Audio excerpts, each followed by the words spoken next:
Chapter 538. When he looked up, she was pouting unhappily, probably because he didn't go along with her words. Girls are so vain. He accidentally exited the news and accidentally touched the camera icon. He knew that the camera function on his phone had a sound, so he had to fiddle with the settings for a while before he could get rid of the sound. He was holding the phone from her side profile. In her eyes, he was reading the news on his phone as usual. He looked at the person on the phone. Her little mouth was pouting like a chicken's, but he couldn't help but want to laugh. Was she really angry? Have you been watering the plants these few days? Of course. It's not good to let the plants die, right? I didn't expect you to be so virtuous. Of course. She smiled proudly, and the corners of her lips curled up. The sunlight was soft and orange, shining from the front of her. Her eyelashes were brushed thin and fine by the light, and the light gathered in her eyes, squeezing the smile out of her eyes and flowing into every cell in her body. The color of her face was pink and extremely beautiful. At this moment, he realized that the color of the phone was really good. Otherwise, how could it be possible to put a person in the phone and look so good? He gently touched the camera icon and froze the image. He felt like he was a photographer, capturing a beautiful morning. Every time she called, he would take a few glances at her phone. He put the phone away and looked at the woman lying on the bed.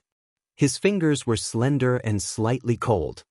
He caressed her eyelids and slowly stroked to the ends of her eyes.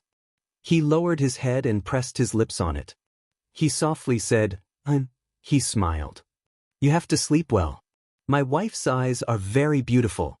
You don't look like them when you cry so badly. After saying that, he sighed softly.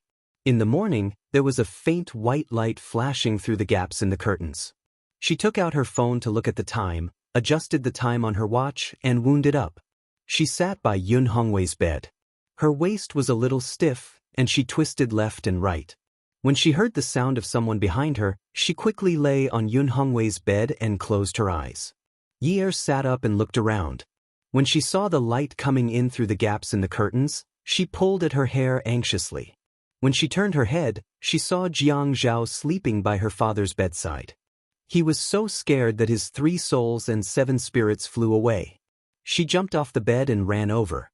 There was not much fluid left in the forebag. She saw that Jiang Zhao was sleeping soundly.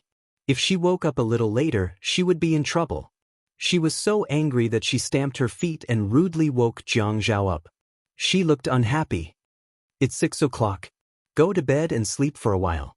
I'll call you for breakfast at 7. Oh, you're awake. Jiang Zhao stood up. His neck hurt a little. He turned his head and yawned. I told you to wake me up. If you want to sleep, at least wake me up. Look, Dad's 4 drip is almost empty. If he doesn't wake up now, his blood will flow backwards. Grumbled.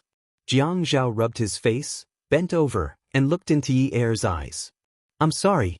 I'm going to sleep. Ask the nurse to change the forebag. He was too tired. As soon as he touched the bed, he fell asleep. His breathing was heavy and even. Yi-er was so angry that she wanted to find someone to knock on the man's head and tell him not to stay here. He wanted to stay here. He didn't even stay here to watch the night. If he had known, he would have let the nurse take care of him. When Jiang Zhao left, Yi-er didn't give him a good look. Jiang Zhao didn't care anyway. When he told her later, she would cry and feel guilty. She had always been like this. As long as he helped her, she would try her best to please him and be grateful. Even in bed, she would work harder than usual. She wanted to build a relationship, but she didn't want others to sympathize with her. That kind of feeling was very awkward. Now that she thought about it, it was really annoying. She drove home, took a shower, and changed into the clothes with snot before going to work. Lunchtime. In a high-end Western restaurant, a rich woman sat elegantly. Opposite her was a man in his 40s. He was dressed in a suit and leather shoes and looked like a gentleman. He slowly cut the steak. Jolie cut the steak into small pieces. She cut the steak again and again until it was minced meat. The man opposite her frowned. If it's not to your liking, then change it. Just don't want it. Jolie slammed the knife and fork on the table. Her tone was stubborn and didn't match her age. Yuan Shichang, are you done? So what if I give Xiao Jie to Yun Hongwei? Yuan Shichang smiled. His tone was a little gloomy. How can that be? Yun Hongwei and I are brothers. Brothers are like brothers. He already has a daughter. It's only right for him to give me a son. Zhou Li looked at Yuan Shichang and said in a low voice, Hongwei's health isn't good now. Xiao Jie is very important to him. When the time comes, we can just have another child. At this point, the corner of Yuan Shichang's mouth suddenly twitched, and the expression on his face began to change strangely. The fork held the steak firmly, and the knife was ruthless, cutting into the plate. Only when the sharp sound of the steel knife cutting into the porcelain plate did Yuan Shichang let go of the knife and fork. The knife and fork fell on the edge of the plate with a ding-ding-dang-dang-dang sound. The image of the utensils of the upper class completely disappeared. He picked up the red wine and took a sip. He grabbed the napkin and wiped the corner of his mouth. You'd better not care about my decision. You have to fight for Xiao Jie's custody. Zhou Li swallowed her saliva. She was a little frightened. Yuan Shichang, don't be so stubborn. Yi Er is unhappy now. She has suffered for so long. You didn't let me care about her, and I didn't care. What else do you want? Now she wants Jie. I can ignore Hongwei, but I can't ignore Yi Er's feelings, right? Yuan Shichang snorted. Why do you care about her? If it weren't for this money-losing girl, Xiao Jie would be my son now. You have so much free time all day. How did you give birth to such a jinx? Zhou Li's expression froze. She said angrily, How can you say that about Yi Er? How is she a jinx? If you hate Hongwei, then so be it. Don't drag Yi Er into this. She's not my daughter. Why should I care? If you don't want me to say bad things about her in the future, then hurry up and think of a way to get Xiao Jie's custody. Jiang Zhao won't agree to it. If you are so capable, why don't you ask Jiang Zhao for it? Anyway, if you ask me to ask Jiang Zhao for Xiao Jie, I will never do it again. I don't even dare to look into his eyes. Zhou Li is not like the mother of a 19-year-old girl. Maybe she is spoiled by men, and her temper is like a little woman. Yuan Shichang replied. Who does Jiang Zhao think he is? If Jiang Zhao is only a deputy mayor from a poor family, then he is nothing. Zhou Li said angrily. But does the Yuan family dare to go against the Jiang family from the eastern region? This was still too far-fetched.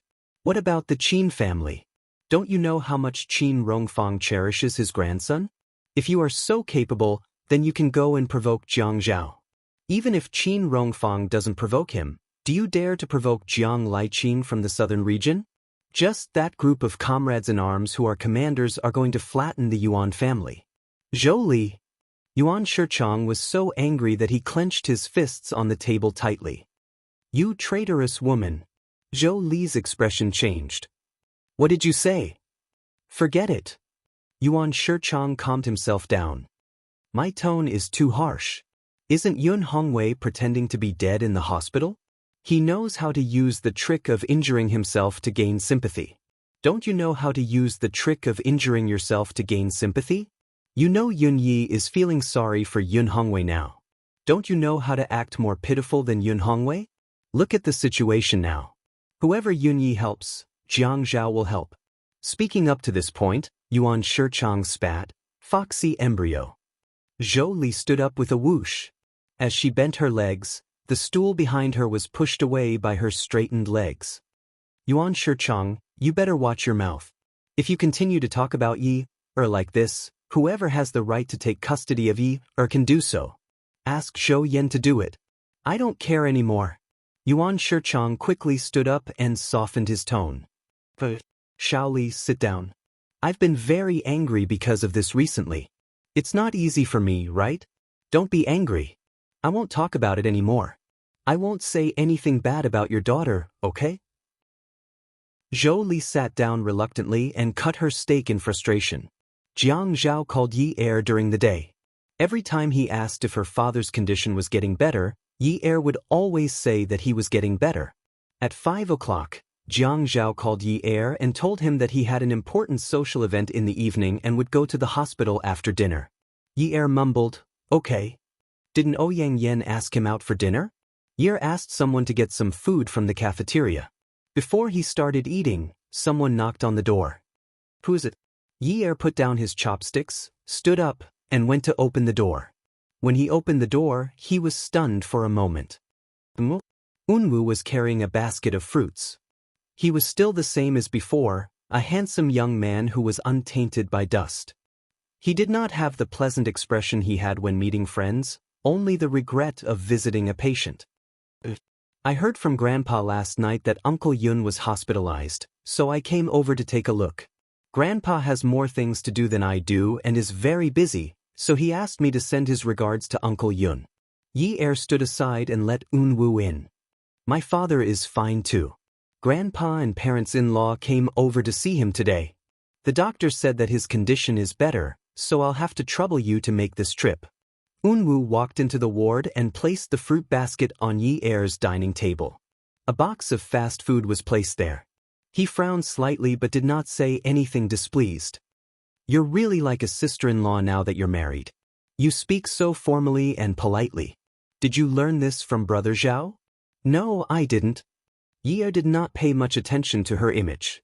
She pulled out a stool and prepared to continue eating. Her father had not woken up yet, so she kept her voice very low.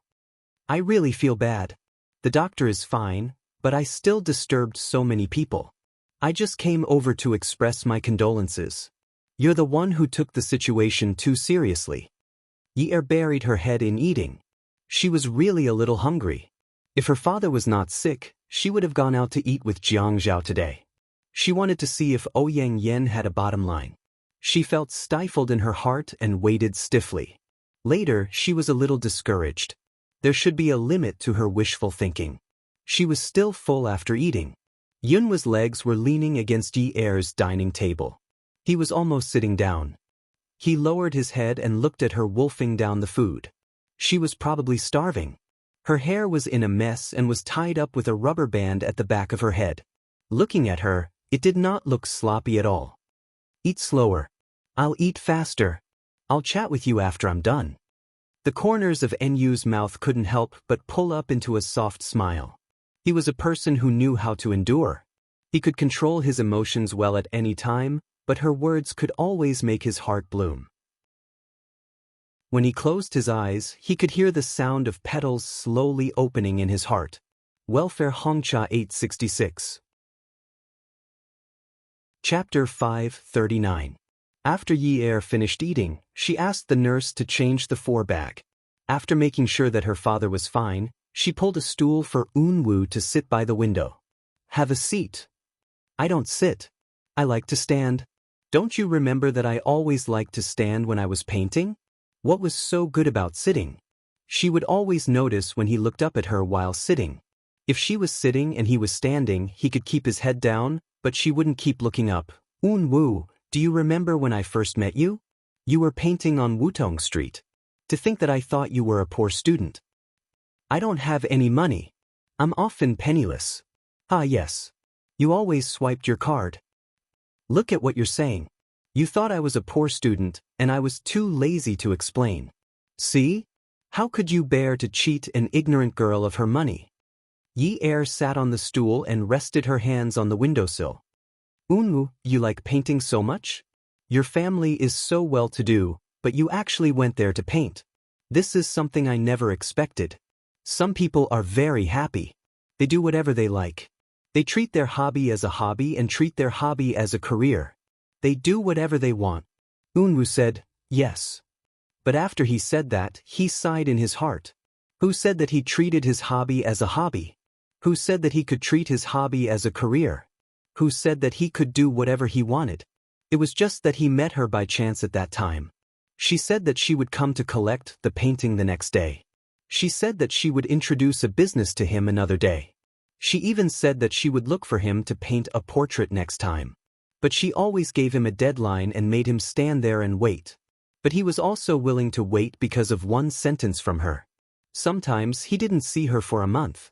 Sometimes he would see her 2 or 3 times a week. Sometimes he thought that he really liked painting. It wasn't until she disappeared that he realized that he really liked her. She asked him if he had ever been in a predicament where he had no way out. He said no. No matter if it was him or someone else, there was a path where there were feet. He remembered how certain and confident he was at that time. But now, he knew that everything would eventually turn out to be nonsense. Because she always left him with no way out, he could only stand in the same place and wait for disappointment every day. He wanted to visit her, but the only way was to get someone to check on Jiang Zhao's schedule and make sure he had a business meeting to attend. He racked his brain to come up with a solution that wouldn't hurt his grandfather, the Qin family, and the Shi family. He didn't know how long he would be able to hold on. He thought that if he liked someone, then he liked her. As long as she was happy, then he would be happy. That was how it was written in the books. But those books were not his life. When he saw her smile in front of other men, he did not feel happy at all. Grandpa said, just bear with it. Grandpa believes in you. It's just a woman. You'll forget. He nodded with all his strength. Actually, I like traditional Chinese paintings. I like calligraphy. He placed his hand on the windowsill and looked out at the darkening night sky. The stars were getting brighter and the neon lights were getting brighter as he spoke slowly. Lay on her stomach and listened to Nu's words. She liked this feeling. It was as if she had returned to the past, when the sun was unbridled on Wutong Street. There was a boy whose voice was always like that, tinkling like a spring in spring. The more she listened to him, the more relaxed she felt. Even with her eyes closed, she could imagine the splendid spring flowers that covered the entire mountain. There was no pollution. There was only the fresh air and the faint smell of grass mixed with the pleasant fragrance of flowers. I've never seen your traditional Chinese paintings. You didn't grow up in China, so how did you like such things? Actually, I only started to like traditional Chinese paintings later on. I started liking traditional Chinese poems. Yi Er tilted her head and looked at Unwu. Unwu happened to look down at her and smiled gently. Don't you think those words were written very well? For example, there are trees on the mountain, there are branches on the tree. Xingyue Jun Shi Jun doesn't know. My heart is a bandit stone, it can't be turned. I'm willing to have someone who loves me, we'll never be apart. Don't these words look especially good when written with a brush? Yunwa's eyes were as clear as water. At this moment, they were even more misty and mesmerizing. Yi looked at him. Hearing these words, she only felt a slight pain in her throat. She wanted to swallow hard. They were clearly words that expressed his feelings. Why did every sentence sound so sad? Xingyue Jun Shi Jun didn't know. Jiang Zhao always said that it was scary for her to be uncultured, but she also knew the bitterness in it. Unwu, so the scholarly aura in you was influenced by these things. You're still young. Don't be so sad. You'll get depression. In ancient China, many poets died of depression because they were always troubled by this and that. I'm already young. Aren't you even younger than me? You're already married, and you still have the cheek to talk about me? I'm older than you, okay? Perhaps men didn't like to be called young, no matter how old they were, especially when it was the woman they liked. But women mature earlier than men. This is scientifically based. Generally speaking, a man in his mid-20s is about the same as a woman in her 20s. You're only a few months older than me? Seriously, if we take into account your mental age, you're indeed younger than me. And you snorted. You're spouting nonsense. Yi Er widened her eyes innocently. When did I?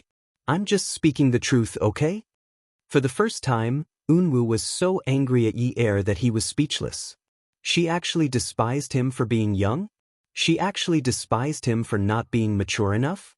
Did she have to be as old as Jiang Zhao to be mature? You already said it's mental age. Am I very childish? Yi Er shook her head very directly.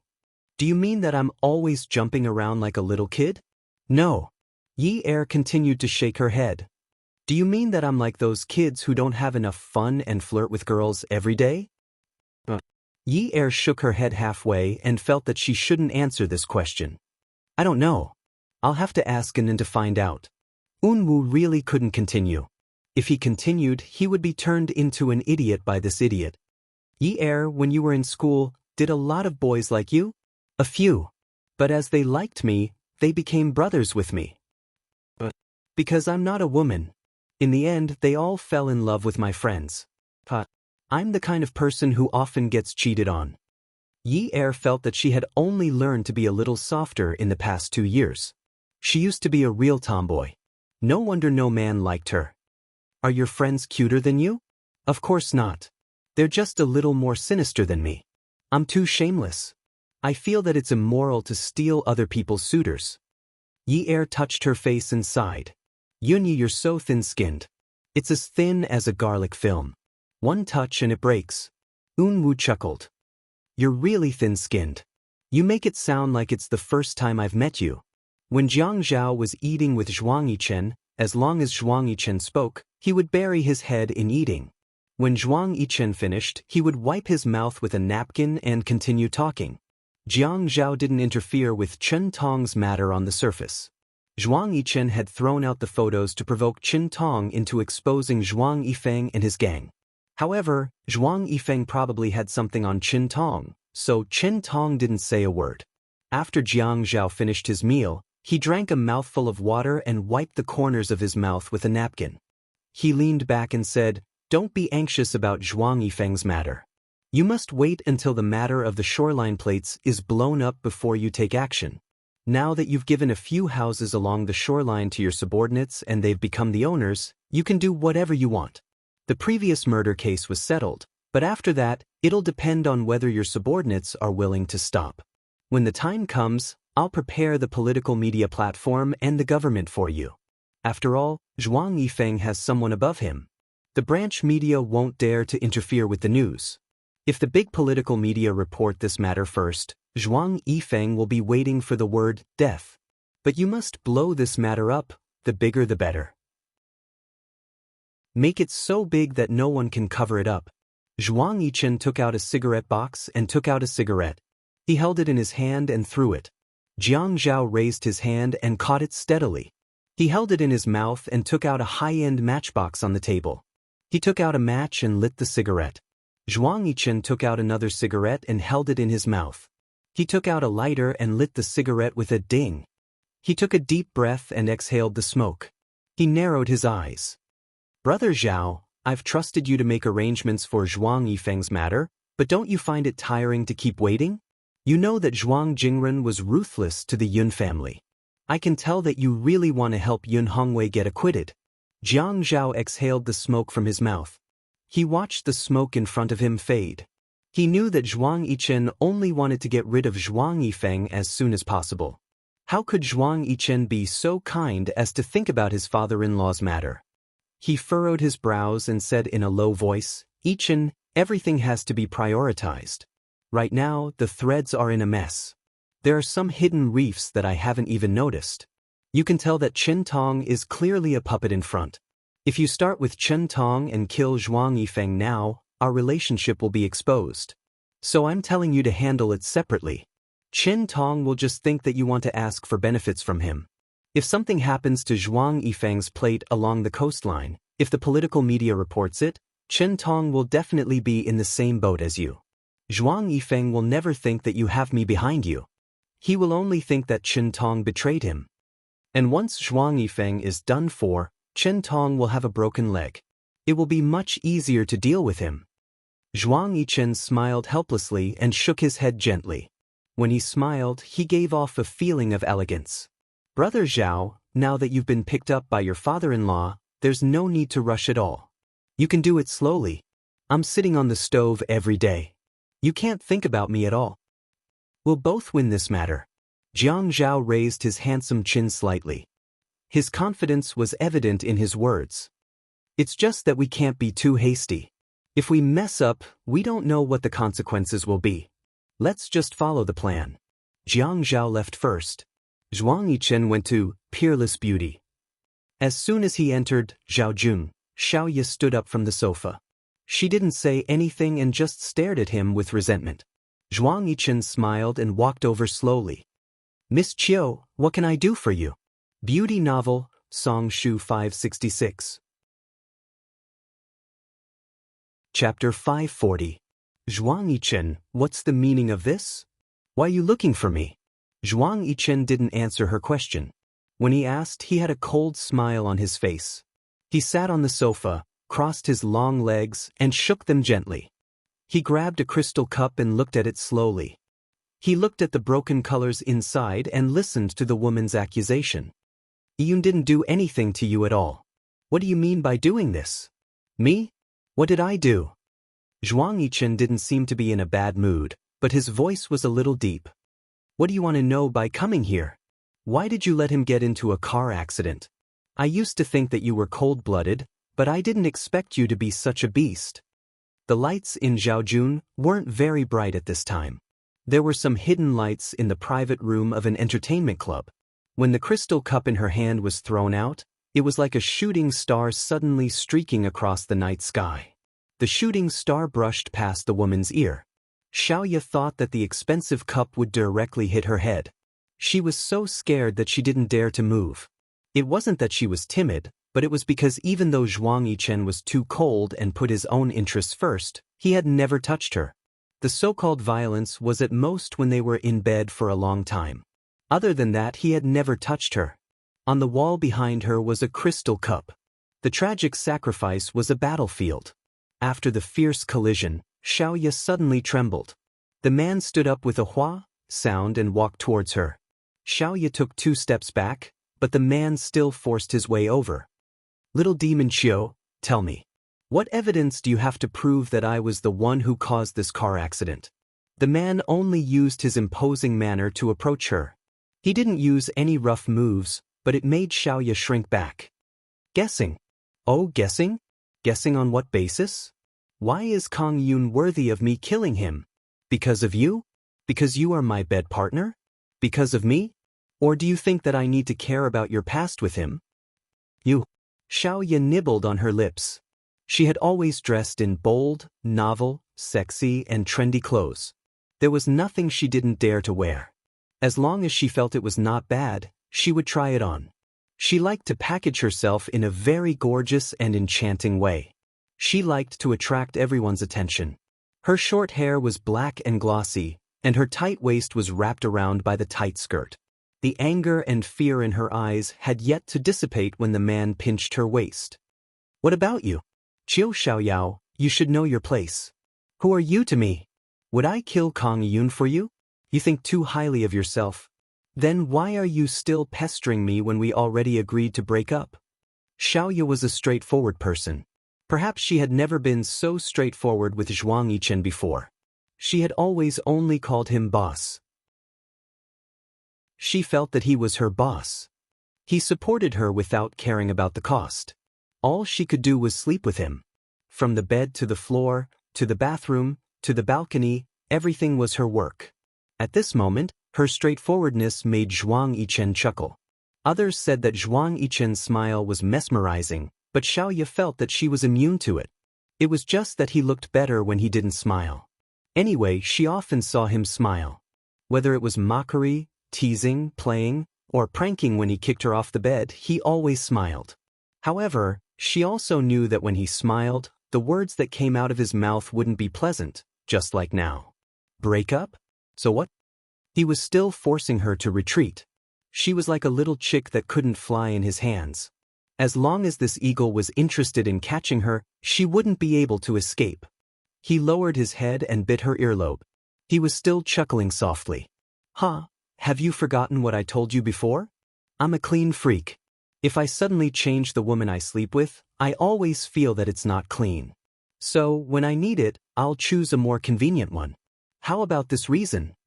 Xiaoya bent her knees, but the man's legs clamped tightly. Let go. I already said that I want to be with Kang Yun. I'm already with him. I'm not clean either. Don't touch me in the future. Is that so? The man asked softly. There was a luxurious beauty leaning on the side of the huge rear projection TV. Something similar to a sofa was always their favorite place for foreplay. It was thick, soft, and cramped. They wanted to enjoy it but couldn't roll around freely. When they couldn't control their feelings, they wanted to go elsewhere. However, they felt that this forced them to be closer to each other. They could only hug and rely on each other. The sound of fabric being torn suddenly rang out. Do you think I don't know? You're an idiot who thinks too highly of yourself. What did Kang Yun promise you? Did he say that he loves you? After you broke up with me, did you sleep with him? Did he touch you? Little demon Chiu, didn't I say that you're a demon? Take out your demon skills and seduce Kang Yun. Back then you were following him, but he still dumped you and ran away. He didn't show up for a few years. He's not even a rich young master yet. What about you? You're a woman who relied on sleeping with men in exchange for your limitless glory today. Do you dare to get close to him? Do you dare to tell him that you were with me? Eating, chatting, and watching movies. Do you think we're together? What bullsh asterisk t luo g? Xiaoya was forced into a corner to be invaded. Little demon Chiu, I really don't understand. Did you know that you'd be treated like this the moment you came looking for me? Is that why you always dress so sexily in front of me? Zhuang Yichen had always known that between him and Xiaoya, one was heartless and the other was unfaithful. He was good at scheming, while she was practical and snobbish. He had never felt like this before. No matter how much he tried to use tricks to make her release her desires, he couldn't find the feeling he had before. The feeling of being free and unrestrained. The more he used, the more he added fuel to the fire. He could only see her talking nonsense about life and death with another man. Although the end result was the same and he was released, he still felt unhappy. He got down from Xiaoya's body and took some wet wipes to clean himself. Xiaoya tugged at her torn skirt and looked at the man who had already straightened his pants. After he tidied his clothes, he really looked like a beast in human clothing. Zhuang Yichen took a glass of wine and walked to where Xiaoya was lying. He sat down and slowly took a sip. Yes, there's a need to explain to you. Kang Yun's car accident was because he was drunk driving. He changed lanes and drove in the opposite direction. Don't tell me you think that I made him drink and drugged him to drive like that? Xiaoya was so angry that she was trembling. Why didn't he explain earlier? Now that he had completely devoured her, he wanted to explain? Find me a set of clothes. Why should I? Zhuang Yichen raised his eyebrows. Because we broke up? Just now I had sex with you? Zhuang Yichen lifted the torn fabric on the woman's chest again. The peach blossoms were so tender and beautiful. It was so tempting. Ske, he clicked his tongue. Zhaojun is my private room. The women who come in are either here to entertain my friends or to entertain me. Don't tell me you think that this cafe is just for us to chat. You're not a man. My sexual orientation is very normal. Why shouldn't I have sex with the women who come to entertain me? Am I as stupid as you? F***ck. You know how to curse. I like it. F***ck? You mean you want to do it again? Get lost. Xiaoya tidied her hair and sat up. She put on her high heels and was about to leave. Are you going out like this? If this is the only way out, then let's go out like this. Zhuang Yichen continued to drink his beer. Oh, there are a lot of customers now. You have to be careful of perverts. Drunk men will not be able to control themselves when they see attractive women. What if they get F***ked? Hell, it doesn't matter. The men who can come here are either rich or respectable. Getting a rich man to buy me some clothes is a good deal. Anyway, I'm a woman who relies on sleeping with men to have a halo. It doesn't matter who I sleep with. It was not that she was not upset. This man who had slept with her for almost 4 years had always been so cold-blooded. Just as her hand reached for the doorknob, she was scooped up by the man. Her skirt was pushed up and her long legs were spread apart. Just like that, she was lifted up and placed on the man's strong waist as he carried her to the indoor elevator. She punched him. Let go of me. The elevator door opened. Zhuang Yichen walked in and rubbed her butt. Didn't you say that it doesn't matter who I sleep with? It doesn't matter who I sleep with. Tonight, if you sleep with me, I'll buy you clothes. Ha! Damn you, Zhuang Yichen. You shameless D********************************************************** Ha, little demon Chiu, after we broke up, your personality has become more and more likable. After we sleep together tonight, let's break up again and continue tomorrow. After Jiang Zhao and Zhuang Yichen parted ways, he drove to the hospital. He knew that the food in the hospital was not that good. Yi Er was afraid that she would be too tired to eat alone, so he specially packed some nutritious ginseng soup and cooked some of her favorite dishes. In the end, when he pushed the door open and entered, he saw a harmonious scene. The way the two of them were chatting was romantic and heartwarming. In the past, when he bumped into her and Min Zikai in the corridor, he could still say that it had nothing to do with him. Now, he did not even have to think about it. He just went over. When he placed the packed food on the table, Yi Er had already stood up. She was a little flustered, but when she saw that Jiang Zhao did not look as angry as he did yesterday, she relaxed a little. Jiang Zhao pulled a chair and sat down. "Wifey, come here. Let's eat together." "Ah." Yi Er wanted to say that she had already eaten. "Hurry up. I haven't eaten yet. Let's eat together." Jiang Zhao thought to himself, "What did I eat? I'm going to explode." Seeing Unwu standing there hesitantly, he felt excited. "Wifey, hurry up." As expected, Yi Er could not stand Jiang Zhao's sweet advances. She endured her full stomach and was about to sit down. Yunwu's straight brows were slightly arched. She bit her lip and asked Yi Er, "Didn't you just eat?" Before she could finish, Yi Er interrupted, "I didn't have an appetite just now. Now that I'm hungry, I'll eat some more." Unwu understood the hope in Yi Er's eyes. "Then Brother Zhao, sister-in-law, please enjoy your meal. I'll go back first." Jiang Zhao immediately agreed before Yi Er could persuade him to stay. Jiang Zhao felt that the problem between him and Yi Er might be a problem of age. Girls her age were all obsessed with Korean and Japanese culture and liked those androgynous celebrities. It would be best if those male celebrities appeared in magazines and taught them how to change their single eyelids into double eyelids so that they would look good in photos. Welfare Hongcha 866. Chapter 541. That was what they liked. He couldn't change her all of a sudden. He was never afraid of time. He was only afraid that he wouldn't be able to achieve his goal. Perhaps he should go and find a few Korean soap operas that were just right for him to watch and analyze the thoughts of little girls from the root. Is it good? Is it good? Then eat more. Yi Er felt that she was completely a pig. Whatever her master put in her bowl, she would eat. In the end, she was so full that she couldn't move. Jiang Zhao didn't sleep at all last night and had a lot of meetings in the day. He was a little sleepy and wanted to sleep here for a while. But then Fian called. "Brother, didn't you say that there would be a vote today? I've been waiting for you all day but you didn't call. Are you off work? I told you that day that the vote is meaningless. That's it. Just do as I say." Qin Fian was very happy and said that he must go and see Yun Hongwei. Jiang Zhao rejected him. "Please don't come over and cause trouble. Wait until father-in-law wakes up, then come over." Qin Rongfang had visited Yun Hongwei in the hospital during the day. At that time, it was fine. Later, he found out from Qin Fian that the two of them had slept in the hospital last night. He immediately got angry and rushed to the hospital. "Get a better nurse. If I lie there one day, you are not allowed to watch over me like that. Jiang Zhao has to work during the day and Yi Er has to take care of her body. If her body isn't good, what will she do when she gets pregnant? Can you do better than a professional nurse? If your body collapses, you won't be able to do your job well." Yi Er didn't want to comply. Qin Rongfang could see that. He also knew that he was probably too anxious just now, so he changed to a more amiable tone. "Dear, think about it.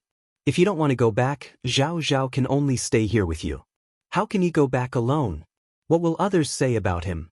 Don't think that he is just a deputy mayor. He has a lot of things to do. As a wife, you should think more. We've talked to everyone in Hongwei's hospital. It won't be worse than you staying here. You should take good care of yourself now. After a while, you can give birth to twins for our family. At that time, one of them will be surnamed Jiang, and the other will be surnamed Qin. Hongwei will be happy to see that. If you collapse from exhaustion, when can I hold my great-grandson?" Also felt that this was right. If this matter was spread out, people might even say that the mayor's father-in-law was in a coma because of heart problems, and he did not even visit him. There might be rumors going around. Although Grandpa's words sounded selfish, saying that all great-grandchildren should have a surname of Qin, he was indeed concerned about them. It wouldn't make sense if he didn't comply. Grandpa had said that if they didn't go back, he would stay here and wait. Jiang Zhao returned home and didn't even want to take a shower. He just lay on the bed. Yi Er knew he couldn't sleep well and had to take a shower later. She went to fill the bathtub with water for him. When she came out of the bathroom, Jiang Zhao's phone kept ringing. She saw him picking up his phone impatiently.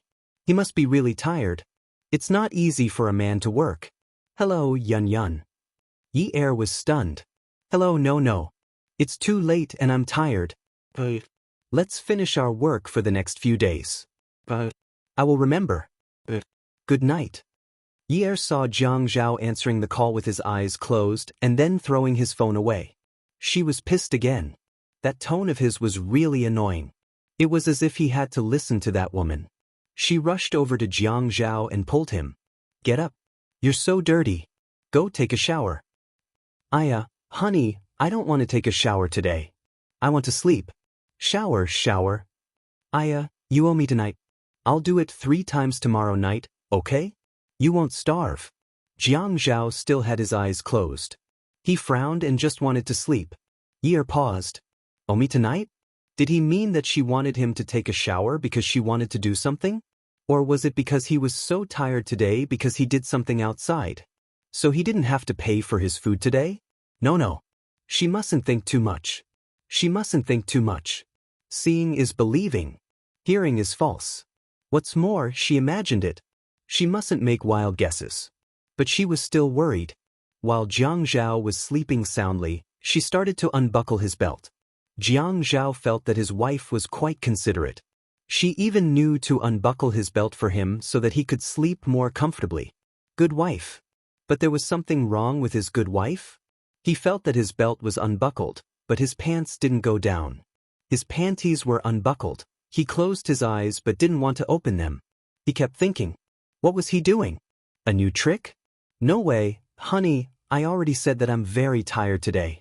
I didn't sleep last night, and today, in order to earn some money, I've been an old cow all day. You should at least let an old cow rest.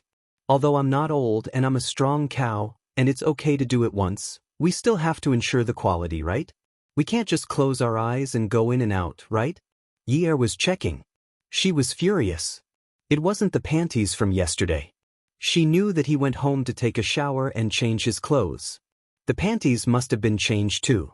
Then, if he did it with the Ouyang Yan outside, did the panties change? Was the Ouyang Yan's panties the same as the one at home? The panties were quite clean. She checked the key parts from top to bottom, inside and out. It was quite clean. But if it was an affair, how could she tell? Jiang Zhao felt that although this didn't seem like a new trick, why did the other party suddenly have no reaction? What was going on? What happened in between? He lay on the bed and opened his eyes. He saw the woman sitting cross-legged beside him. Her face was confused and ignorant. She was like a child who was curious about everything. She looked at his key parts purely. Pure. What? She actually dared to look at him so purely. This was too much. Where could he put his face? She actually dared to look at him with such pure eyes. Was she asking for a beating? Yun Yi, what do you want to do? The man sat up angrily. When he sat up, he felt a bit uncomfortable. Why was he uncomfortable? Because the panties were a bit small. It wasn't just a bit small. The position wasn't right. Although they were husband and wife, when he thought of her pure and harmless eyes, he felt that the atmosphere was not right. What did she mean? She looked at him like that and didn't have any impulse? He was her husband. They slept together every night. She stripped him. She was naked, but she didn't have any impulse? Shouldn't there be some kind of lust, some kind of burning reaction? Shouldn't she be blushing and having an embarrassed expression like before? She should be a bit shy and swallow her saliva a bit, right? How infuriating. Too much of a failure. No, she wasn't like this in the past. She was very strange today. Very strange. Was it related to Shi Eunwoo? So she started to like those pure-looking little boys? She dared. If she dared, he would kill Shi Eunwoo. He didn't care about the bullshit friendship of the previous generation. Yi Er stared blankly. Me. She stretched out a finger and pointed at her nose. Her face was as if she had just woken up from a dream. Of course it's you. What do you mean? What do you want to do? Jiang Zhao straightened his face and shifted his butt. It was uncomfortable. Taking off his pants was too immoral. He wanted to take it off but didn't want to take it off completely. What was the meaning of taking it off halfway? I don't want to do anything? Yi Er looked at Jiang Zhao's angry face and was a little scared. Did he hate it when she investigated him? She accidentally glanced at the part of his underwear that couldn't be covered by his waist and swallowed even more. I don't want to do anything. Really don't want to do anything. Jiang Zhao vomited a big mouthful of blood in his heart. His internal organs were bleeding profusely. He was so angry that he almost died. She really didn't want to do anything? F***ck, he was a handsome man with a model's body, and she actually didn't want to do anything with him. She actually dared to not want to do anything. But she had to do something. Yi Er couldn't tell what the man in front of her wanted to do at that moment, but there was a hint of viciousness in his eyes. There was a hint of wretchedness in his seriousness and a hint of darkness in his brilliance that made her heart tighten. Damn, was this the legendary hooligan? Wifey, you really don't want to do anything? I don't want to. Really? Yi Er looked at the man's actions and gritted her teeth. She threw caution to the wind and pulled at her collar. No. Hubby, I really want to do something. I really want to do it. Yi Er thought that since she was the one who wanted to do it today, shouldn't she be like him and be a little more aggressive? Hence, Yi Er worked hard to escape the disaster. In the morning, Jiang Zhao woke up. It was good. Although he was tired last night, he slept until dawn. The quality of his sleep was not bad. A woman's physical strength could never be compared to a man's. Jiang Zhao rolled Yi Er into his arms like he was kneading dough. He kissed Yi Er's face and kept tickling Yi Er. When he tickled her, he went straight to Yi Er's chest. Wifey, you're so naughty. But I really like your naughtiness. Yi Er couldn't stand Jiang Zhao being so cheap. She reached out to cover his mouth and nose and pushed him hard. Get lost. To be honest, she wanted to stick her finger directly into his nostrils and twist it with all her might. You're the naughty one. After waking up in the morning, his hair wasn't so neat and his clothes weren't so formal. Jiang Zhao shrunk his neck. When he smiled, he looked a little childish. He said cutely, I'm not naughty. It was my wifey who was naughty last night. Welfare, Shinwu 799.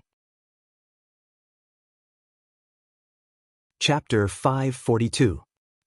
Er pulled the blanket over her head and wrapped herself up tightly. The voice that came out of the blanket sounded like a giant mosquito buzzing. Jiang Zhao, get lost and go to work. I don't want to see you anymore.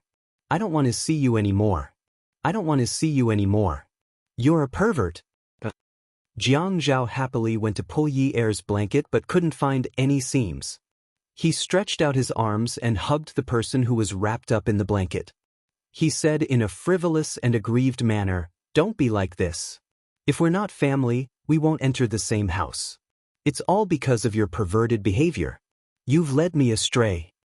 Yi Er flung the blanket away and was shocked. What? I've led you astray? Jiang Zhao nodded innocently. Just look at you last night. Just thinking about it makes me blush. You pervert. You still dare to talk about last night? Say it again. Say it again. Yi Er picked up the pillow and hit this pervert to death. Pervert. Wifey, I'm a playboy. You're the pervert. Don't say the wrong thing next time. Be good. Hugging the woman who was so angry that she couldn't find her bearings, Jiang Zhao felt that this Yi Er was really great. Kissing her felt like kissing a ball of honey. Jiang Zhao buried his head in Yi Er's chest and took advantage of her. After a while, he still looked delicate. Wifey, you did so many perverted things to me last night. I'm exhausted. Make me some breakfast to replenish my energy. Otherwise, how can I take it when you play like this? If you want to play like this for a long time, you have to serve me well. Yi Er wanted to scold him. You're AF** king shameless black-bellied attacker. Why must you pretend to be a pure and innocent rabbit? Don't you have any shame? Jiang Zhao raised his eyebrows and blinked. Hurry up and go. Hurry up and go. A few days after Yun Hongwei was discharged from the hospital, the Qin family prepared a family banquet. Qin Rongfang even told Yi Er that they had been in a hurry to get married, so they only cared about the relatives at home and did not invite any friends. Today, they invited the young man's friends to the banquet. Yi Er didn't dare to accept it. She originally wanted to invite her friends to a banquet after the engagement, but things kept happening and she didn't have any free time. However, she didn't expect her grandfather to bring it up. After all, when she first married into the Qin family, her grandfather was against it. Qin Rongfang called Qin Feifang. Fian, your sister-in-law's family is having dinner at home today. Come back early. Bring some roses or something along the way. I only know of one kind of flower that you young people use to express some kind of mushy love. I want to ask your sister-in-law to invite her friends over to make up for her small wedding banquet. Qin Fian agreed readily. Grandpa, don't worry. Leave this to me. After hanging up, he called his secretary. Beauty, help me order some flowers. I want bright red roses.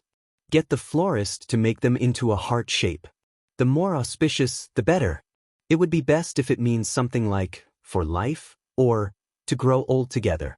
Do as you deem fit. Handsome, do you have a tip? Beauty, if you don't help the boss properly, your salary will be deducted. Qin Fian was a person who could joke around and do whatever he wanted. He could give him flirtatious looks in the office, from time to time help him fix his bow tie, tidy his clothes, affectionately hug him, and flirt with him. He didn't mind any of it. However, when he issued the fine, it was as if he didn't know anyone.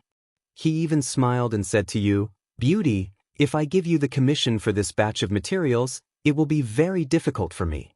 I'm a person who is most afraid of difficult things, so don't make it difficult for me. I won't give you the commission. Therefore, no matter who it was, no one dared to lower their work efficiency in such a relaxed environment. Even if the pressure was great, they still worked happily because the boss was really too loving. Although the beauty was drooling over Qin Fian's beauty, this kind of drooling did not affect her work at all. It had nothing to do with love. After ordering the flowers, Qin Fian came out of the company and made an appointment with a Japanese client.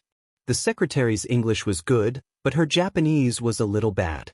He told the beautiful secretary that he really wanted to be like those big CEOs on TV and get a secretary who could speak 8 languages. The beautiful secretary immediately said, Boss, I just signed up for a Japanese class tonight. It won't take long. Heck, good girl. This Japanese client was going to visit a professor at the media college. It would end around 3 p.m. Qin Fian personally went to pick him up. There were so many handsome men and beautiful women in the media college, and all of them had their backs straight. What was this called? Confidence. After picking up the Japanese client from the teaching and research building, Qin Fian and the Japanese client slowly walked down. The two of them communicated in fluent Japanese. Their voices were sometimes loud and sometimes soft, and they were very happy. Xia Qian rode her bicycle all the way. She was wearing a small checkered shirt and a light-colored sweater. With her small fluffy hair, she looked like a fresh and cute little girl. She rode very slowly and looked to the side as she rode. Where were the keys? Where were the keys? Classmate, have you seen a bunch of keys with a doryman hanging on it? No. Beauty, have you seen a bunch of keys with a doryman hanging on it? It's only about this big. No, you can ask someone else. Thank you. Handsome, have you seen a bunch of keys? Hey, handsome. Xia Qian shouted a few times, but the two men in front of her ignored her. One was tall and one was short, one was fat and one was thin. What kind of combination was this? They rode a little closer. 2 Japanese? Little Japanese, Xia Qian muttered. No wonder. It turns out that there are 2 little Japanese. Qin Fian turned his head and saw a face that was more beautiful than a woman's. He pushed the frame of his glasses up his nose and narrowed his eyes. Xia Qian was shocked. This guy. She wanted to turn the car around and quickly leave the scene, but Qin Fian grabbed her hand and asked in authentic Mandarin, Who's a little Japanese? Xia Qian felt that anything she said now was wrong. You are a pure Chinese man. Why are you talking in Japanese? Don't you know that foreign relations need to be polite? Then why is he speaking in Mandarin so impolitely? He's like a little pug carrying the shoes of a little Japanese. The corner of Qin Fian's mouth twitched. He said fiercely, "Say that again." Xia Qian was not afraid. She did not want a commission from him. You want to translate for that little Japanese? The little Japanese walked over and nodded politely. His Mandarin was not very standard and sounded like it was mixed with rice. Miss, there's no need to translate. I can understand Chinese. Also, miss, we are in the great Japanese Empire, not little Japan. It's not small, not small. Xia Qian chuckled. Since Qin Fian refused to let her go, she would not let him go. Ha, Mr. Little Japan, we are talking about the size of China. We are using the square of the territory to calculate it. If we are too embarrassed to add the word big in front of China, you should be more modest, okay? The little Japanese laughed awkwardly. He understood the meaning of modesty, but Xia Qian's words made him a little unhappy. Qin Fian wanted to appease the little Japanese. When Xia Qian saw that Qin Fian had let go of her and was chatting with the little Japanese, she immediately stepped on the pedals and the bicycle flew away. Ye called her friends one by one. Zheng Ling, the only friend she had in the past, asked her to bring her boyfriend, Lu Cheng. She invited her friends, Xiaoya and Xia Qian. She shamelessly said, "Well, Sister Xiaoya, this is my make-up wedding banquet. As for the red packets, you can give as much as you want." Xiaoya was looking for ingredients and was not satisfied with any of them. "Okay, I'll give you 200 yuan. Good things come in pairs. I'm hanging up, I'm busy." Xiaoya, you bastard. She called Xia Qian. Qian, I'm having a make-up wedding banquet. Don't forget to give me a red packet." Xia Qian had just parked her bicycle and was panting heavily. She was so tired that she started to climb the stairs while panting. "Yunyi, do you have any shame? You have the nerve to say that this is a make-up wedding banquet. Think about it yourself. Did you do something immoral?" Yi Er was stunned.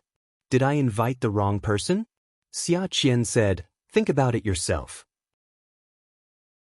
"What do you mean by a make-up wedding banquet?"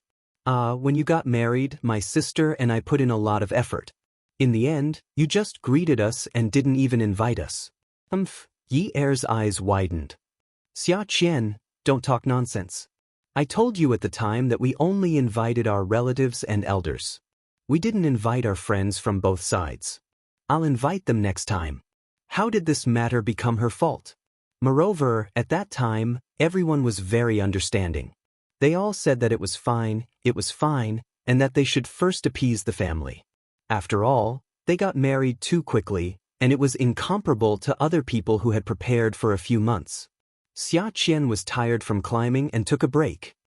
"That's right. Marriage is for a lifetime and you have the nerve to ask for a next time. You invited us to dinner to ask for forgiveness. Let me tell you, you didn't treat us as friends at all. You hurt our sincere feelings for you and you still have the nerve to ask for a red packet. My sister and I helped you so sincerely, but did we ask for a red packet? Did we ask for one? How can you say something so hurtful? Why are you such a woman who only cares about money and not people?" Xia Qian said sincerely. Yi Er was so angry that she stomped her feet. Hey, Xia Qian, you're digressing. What are you digressing about? Yunyi, let me tell you, we'll settle the score at the wedding banquet slowly. You hurt my sister and my feelings, so we have to make things clear. I've never seen a friend like you. Others treat you as a friend, but you treat them as if they're at your beck and call. Yi Er held the phone and interrupted Xia Qian, not allowing her to say anything else. If she did, she would say all kinds of nasty things. "Xia Qian, I don't want your red packet anymore. *CK. You make it sound as if I had betrayed my country. Is it that serious?" Xia Qian laughed heartily. "Hey, where are we eating? Are there any dishes I like? Let me tell you, what do I like to eat?" Okay, stop talking. I'm annoyed just listening to you. My husband will send someone to pick you up later. Bring whatever you like. If there's nothing you like, I'm hanging up." Or hung up the phone. "What sisters? Are there any sisters who are so petty? What a pair of troublemakers. When Jiang Zhao arrived at the Qin residence, he went to his room in the north to wash his face. Yi Er followed behind him like a little pug, following him wherever he went. After Jiang Zhao finished washing his face, Yi Er handed him a towel. When Jiang Zhao came out of the bathroom, Yi Er followed him all the way with her mouth propped up. Jiang Zhao turned around and hugged Yi Er. He lowered his head and started nibbling on her neck. "Honey, don't be like this. Don't be like this. The banquet is about to start. If you're not satisfied, we won't be able to finish it in such a short time. Let's talk about it when we get home tonight." Yi Er let Jiang Zhao nibble on her as she wriggled and stomped her feet in his arms. "Hubby, hubby." Jiang Zhao hugged the beauty. He knew Yi Er had something to say, but he couldn't help teasing her. He felt that this kind of life was wonderful. "Yes, my good wife. Do you really want to?" Beauty novel, Xinwu 799. Chapter 543. Hubby, I didn't get a red packet. Yi Er couldn't be bothered with this pervert. She had to get a bamboo pole today, or else she would feel uncomfortable. What red packet? When Jiang Zhao saw Yi Er's face when she was acting, he felt that it was fun. Look, this little actress with good acting skills could really develop into the film and television industry. If that industry didn't have to film kissing scenes, hugging scenes, holding hands, and touching faces, it was worth a try. Isn't today the wedding banquet that Grandpa prepared for us? I called Zhengling, Xiaqian, and Xiaoya. Zhengling offered to give me a big red packet, but Xiaoya said she would give me 200 yuan. Xiaqian was even more hateful. She didn't want to give me a single cent. She's too much.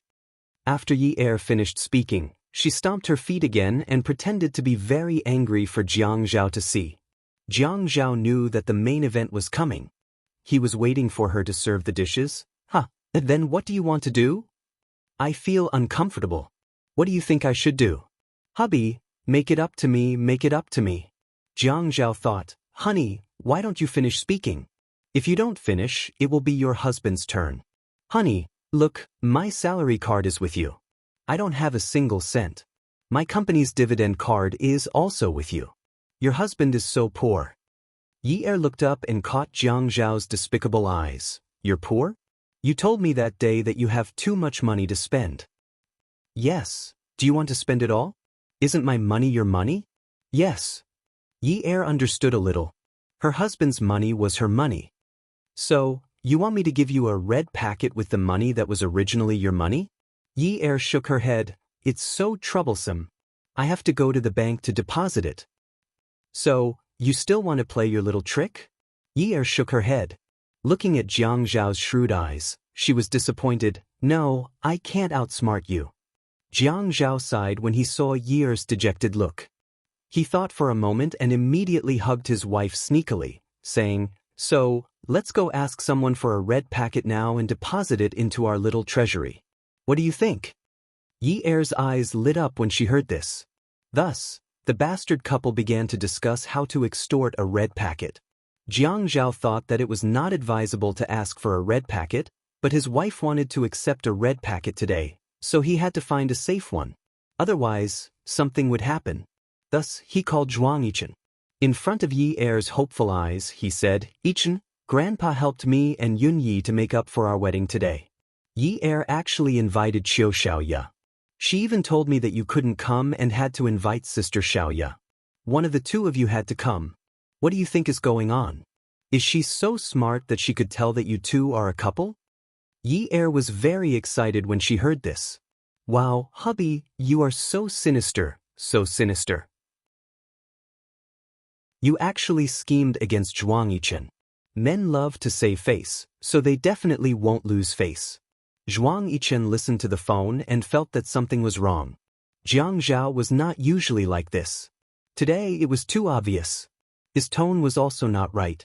If he was not familiar with the other party's voice, he would definitely think that a group of scammers had come to scam him. But for it to be so obvious, there must be a reason, right? Brother Zhao, it's really inconvenient for me to attend your wedding. Just like Grandpa Qin's birthday, I could only send some crystal cups through Fian. How about this? I'll ask Xiaoye to bring a congratulatory gift over tonight. Congratulations on your marriage.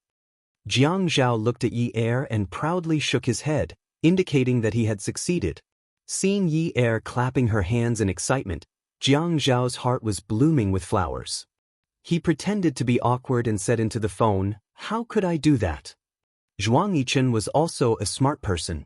He more or less guessed what was going on. He laughed loudly and said, "If you say that I'm sorry again, your motive is too obvious." "Ha, you know me best, Yichen." Yi Er hugged Jiang Zhao's arm and blinked her eyes as she asked, "Hubby, how much will this bring in?" "I'm not sure. Last time, at Grandpa's birthday, all the crystal cups that he prepared were about 1,000,000. Yi Er let out a big breath. Good Lord, this was a big deal. Isn't this gift too extravagant? That's not too good, right? Ha! Yi Er suddenly thought of something and sat up straight. She looked straight at Jiang Zhao and was a little frightened. "Hubby, let's not accept his red packet. It's too big. It's so scary. If someone investigates in the future, and your job is so sensitive, no, let's not accept it." Jiang Zhao tidied Yi Er's hair by her ear. It turned out that she was so worried about his future. "It's okay. Qiu Xiaoye sent it over. It's not a big deal. Besides, I've never helped Qiu Xiaoye with anything. Besides, I've never accepted bribes. I don't care about money. It's just that you feel like receiving red packets. I'll give it to you to satisfy your craving. The next time Zhuang Yichen gets married, we'll just send it back. This is just a friendship." Yi Er nodded. She thought about what had happened at home a few days ago and Jiang Zhao's character. As long as she was obedient, Jiang Zhao would treat her very well. He would not care about her family and a bunch of burdens.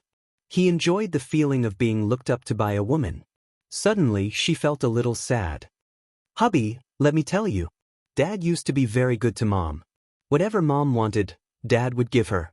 But now, Mom still treats him like this. She even made him so angry that he had a heart attack and almost lost his life. Don't listen to me all the time. You will spoil me. If you spoil me, I will become bad in the future." Jiang Zhao looked at Yi Er's bright eyes. Her almond-shaped eyes were not so round and were slightly flat. She looked sly, but the light in her eyes was not sly at all. She was very serious, as if she was talking about something very important. Don't worry. I won't listen to you. I'll control you tightly and not let you learn bad things. If you dare to learn bad things, I'll catch you back, tie you up, and forbid you from going out. Then, I'll get rid of your bad habits bit by bit. Don't make it sound so scary. Don't make it sound so scary. It's so scary. Since you like to live in fear like this, I'll fulfill your wish." There were actually not many people at the banquet. Jiang Zhao had a lot of friends. Rather than calling them friends, it was better to call them partners. Even if he only invited one person, the entire building would soon know that he was inviting a guest. Of course, there would be no lack of red packets. Yi Er received so many that her hands went limp, but she still felt uneasy. Jiang Zhao said that it was fine. These were all legitimate. If there were too many, they could just return the favor. He was not afraid of these things. Yi was also not afraid when she was in a wealthy family. But she knew that Jiang Zhao was in the government and that there were some things that he should pay attention to. In the past, when she celebrated birthdays and New Year's, she did not feel anything when receiving red packets. But now, her state of mind was completely different. It was this man who was too calm. Xia Qian got out of the car that Jiang Zhao had sent. When she got out of the car, the driver leaned against the car window and took deep breaths. Then, he opened the car door and ran to a tree root to retch violently. The security guard at the door felt like vomiting when he saw this. Xia Qian carried a small craft paper food bag and asked the security guard, "Where can I find Yun Yi and Jiang Zhao?" The security guard looked at the craft paper bag in Xia Qian's hand and did not dare to cover his nose. After all, young Master Zhao had sent someone to pick her up. He did not dare to offend her. "Miss, wait a moment. I'll get someone to bring you over." Xia Qian was led all the way to the restaurant. When she saw Yi Er and Jiang Zhao coming over, she opened her backpack and took out a red packet and stuffed it into Yi Er's hand. 1888. Keep it well. This is all of my savings. Luckily, my sister is usually generous to me. Otherwise, 188 is not a small amount. If you dare to think that it's too little, we'll break off our friendship. I made a bad friend. You want a red packet and you want me to bring delicious food. After saying this, she opened the craft paper bag and threw a piece of stinky tofu into her mouth. She smacked her lips and ate with relish. Ye was quite touched. Xia Qian had a sharp tongue. Her red packets were incomparable to those of Jiang Zhao's friends and those of Zheng Ling, who owned a photography studio. However, for a student like her, it was already a lot. She didn't have to accept the red packets, and she would give them back to Xia Qian when she had something to do in the future. However, the feeling was indescribable. But even if she was touched, she could not resist the smell of the stinky tofu. It was too much. Enemies were bound to meet on a narrow road. Xia Qian was a guest. No matter how smelly the stinky tofu was, no one would say anything about it. After all, educated people knew how to respect others, even on the surface. If it was any other time, Qin Fian would definitely endure it. After all, stinky tofu was also a type of food, and no one could stop anyone from eating it. However, this piece of cement was not pleasing to his eyes, and he was even invited here. Wasn't this a bit too unlucky? He exaggeratedly pinched his nose and began to vomit. It's too smelly. Then he looked at Xia Qian. Have you not bathed in a few years? Why are you so smelly? Xia Qian was an idiot, but she was not really an idiot. It was just that at first glance, her expression and the way she did things were very idiotic. It was Yi Er who asked her to bring her favorite food. She was an idiot and should not bring her favorite food at such an occasion. This was because although she worked in the media industry, all the stinky girls in her dormitory liked to eat stinky tofu. As long as the stall on the roadside started to sell oil, all the stinky girls in her dormitory would go and do a big job. Therefore, in her mind, stinky tofu was a good thing. It was a delicious thing. She had temporarily forgotten that stinky tofu had always been a taboo in such a prestigious and wealthy family. Later on, she also noticed everyone's expressions. However, since she had already come in, if she were to lose it, wouldn't it make her seem like she had no integrity? Was the food that rich people ate high-end food? Besides, her sister did not say anything. Although there was no need for Xia Qian to stand up for Yun Hongwei, Jiang Zhao knew that Xia Qian and Yi Er got along well. Xia Qian was also a guest invited by Yi Er. Regardless of the size of the red packet, it was still Yi Er's face. If Qin Fian gave Xia Qian any face now, then the one who would lose face would be Yi Er. If Yi Er lost face, it would be the same as losing face for Jiang Zhao. Fian, Miss Xia is a guest. Qin Fian pretended not to hear. Last time, he was called a woman by this woman. Today, he was called a Japanese. Faced with Qin Fian's ridicule and knowing that Jiang Zhao wanted to help her out, Xia Qian did not accept it. Brother Zhao, just eat properly and take good care of Yi Er. Xiao Yi didn't take Xia Qian seriously at all. She even chatted with Yi Er as if Xia Qian wasn't her younger sister at all. She had the attitude of a little scattered immortal who would fend for herself if there was a war. However, Yi Er completely understood her attitude. She tugged at Jiang Zhao. Hubby, don't worry about them. Let's eat our food. I'm almost used to that smell. Welfare, Xinwu 799. Chapter 544. Jiang Zhao nodded. He couldn't do anything about it even if he wasn't used to it. At most, he could ask Yi Er to make some supper for him at night. He wouldn't starve anyway. Xia Qian walked to Qin Fian's side and opened the craft paper bag in her hand. She used a thin bamboo stick to pick out a small piece of stinky tofu with some chili on it. She picked it up and placed it in front of Qin Fian. It's not that I haven't showered. I shower every day. If I don't shower, I can't sleep. So the smell you're smelling naturally can't be my body fragrance. This is the delicious stinky tofu. Do you know now, young Master Fian? Qin Fian wanted to vomit. The smell was even stronger. She still had the nerve to say that not showering for a long time was her body fragrance? What was face? Just as he was about to slap the stinky tofu in front of him away, the woman had already thrown the stinky tofu she picked up into her mouth and started eating happily. Heavens, such a smelly, disgusting thing, and she actually threw it into her mouth. Jiang Zhao looked at Qin Fian's distorted beautiful face and wanted to laugh. However, he felt that with so many colleagues around, if he laughed, it would damage his image. But if he kept pretending to be serious on the outside, he almost suffered internal injuries from holding it in. Ye Er also felt that this kind of performance was too loving. To be able to see Qin Fian's beautiful face contort into all kinds of unexpected expressions, this was really a rare occurrence. Xiaoya said softly, "Ye Er, let me tell you, you have to hold it in. There should be an even more exciting performance." Xiaoya had just finished speaking when Xia Qian suddenly threw the bag of skewers on the table. She lightly jumped and hugged Qin Fian's neck. While Qin Fian was unguarded, her small mouth forcefully pressed against his and started to nibble. This nibbling was really good. It wasn't like kissing, it was more like rubbing the tofu residue in her mouth onto Qin Fian's mouth.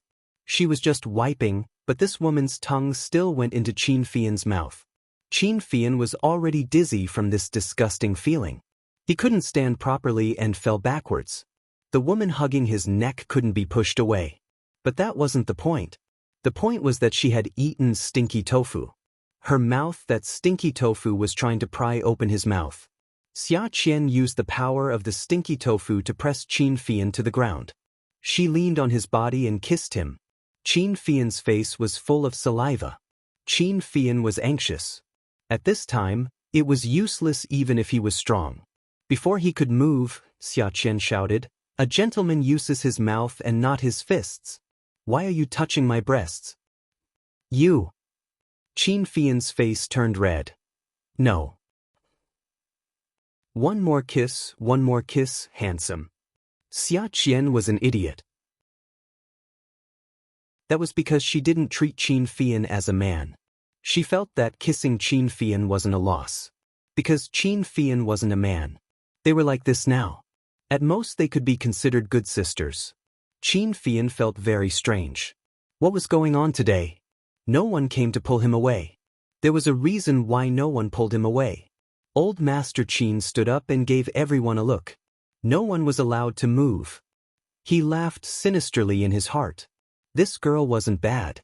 If she forced Fian, would she have a grandson to hug? So many people gathered here. It wasn't very convenient, right? But how should he say it, to send these people away? Qin Rongfang glanced around. Everyone knew to lower their heads. Jiang Zhao also felt that this was an interesting show. Today's wedding banquet was too interesting. He didn't bring any equipment. When he turned around, he saw Qiu Xiaoya sitting beside Yi Er taking a video with her phone. She wasn't the only one taking a video. Many people were doing the same. He glanced at Grandpa. He was just letting him do whatever he wanted. All right, Grandpa must feel that Fian was being pressed to the ground by a girl covered in stinky tofu. Using a mouth covered in stinky tofu foam to bite Fian's mouth, it was better than Fian saying that he was gay, right? Could this be the legendary, when things reach an extreme, they will move in the opposite direction? Xia Qian's looks were not bad. But with this kind of character, could she really satisfy Grandpa? All right, Grandpa must now feel that as long as she was a woman, she could move, she could give birth. Qin Fian had more or less gotten used to the stinky tofu's dizzying and breathless smell. He suddenly had strength. Anyway, the woman on top of him was a piece of cement. He didn't need to be gentlemanly. Today, he threw all his gentleness to the heavens. But when he forcefully pulled away the woman's hand, the woman suddenly shouted, "Wah, you have chest muscles." Everyone at the banquet table spat out their wine. Qin Fian couldn't control himself. His hand went limp. The woman hugged him tightly again. "You have chest muscles. I'll reward you with one. Great. Come, kiss me again." Mwah! The salivating stinky tofu mouth bit him again. Get lost. Qin Fian was already angry from embarrassment. "Why, you have abs. You're really a cute bottom." What? Xia Qian was a media worker. When she was in school, her teacher said that media workers not only had to have a sense of social responsibility and a rational mind, they also had to have a certain quality. That was, they had to be unafraid of wind, rain, hard work, and tiredness. In the end, they were just shamelessly looking for news. So when she faced a beautiful bottom like Qin Fian, her professionalism came up again. Qin Fian flipped over and pinned Xia Qian down. Good, this woman wasn't afraid of death. Because her hand was obviously red from his pulling, but she still refused to let go. She was obviously a vengeful woman who couldn't care less. Just as he was about to break his hand to get this woman further away, Xiaoya stood up with her phone. The camera was pointed at the two people on the ground. Her high heels walked elegantly and steadily. Yo, young Master Fian, are you going to hit a woman? Qin Fian turned his head. *CK. Unlucky day. What was this family trying to do today? Why were all the servants standing and watching? At this moment, he flipped over and saw that the people in the restaurant were all very gentlemanly. They were all sitting in their seats and watching him make a fool of himself. When he saw his grandfather's shining eyes, he suddenly understood. Good, this family was waiting to scheme against him. He lowered his head and leaned over to Yi Er's ear and said, I'm actually not afraid of men and women. There are too many people here. Why don't we find a quiet place to continue? Don't tell me you want to perform a live erotic scene in front of so many people? You don't say, your breasts look pretty good. I'll take a good look later. Xia Qian almost vomited because of Qin Fian's not afraid of men and women. She immediately let go and squirmed out from under Qin Fian's body. She stood properly and tidied her hair. She looked around at everyone and laughed dryly. It's just a misunderstanding, a misunderstanding. Everyone, continue. Xiaoya turned off the camera and asked Xia Qian in a normal tone, how's his chest? He looks pretty skinny, but he often likes to show 3 buttons so you can see his chest muscles. His figure should be pretty good. How does it feel? Qin Fian got up from the ground with a dark face. He had never been like this in his life. He used to be a handsome man, but today he really became a stinky man. His face was full of stinky tofu smell. He originally wanted to get a brush to brush his face and mouth, but he heard the two women had already begun to talk about his body. Xia Qian sighed. Sigh, it's just so that. Don't you know that you interact with models all day long? You can tell with one look that he has a good figure. His abdominal muscles are just so. Bottoms are usually very weak, so it's normal that his abdominal muscles are not very developed. It's not a big deal. Xia Qian prayed in her heart. Buddha, I'm just kidding.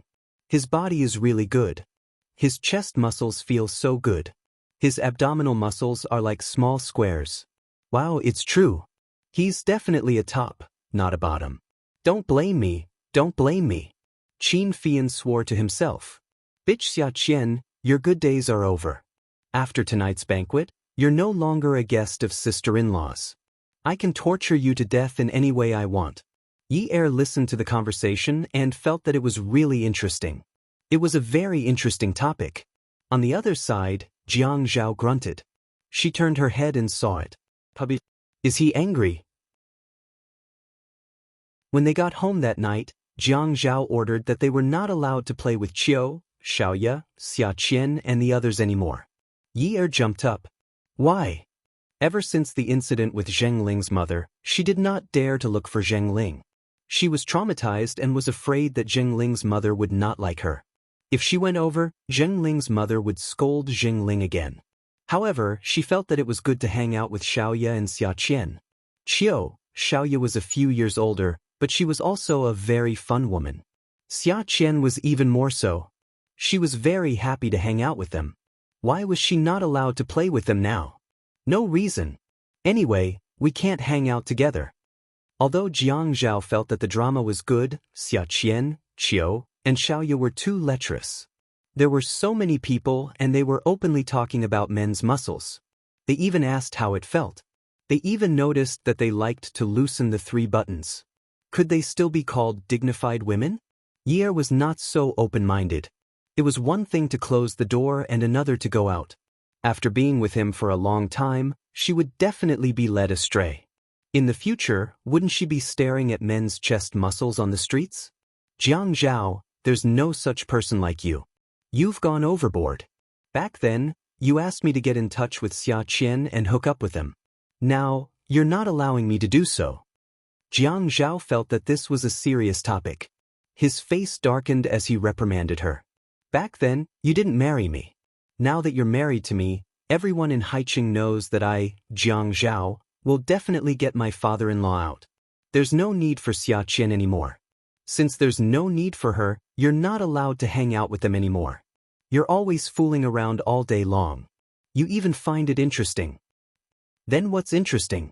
What did they do to you? In his heart, Jiang Zhao had always treated Yi Er as a little girl.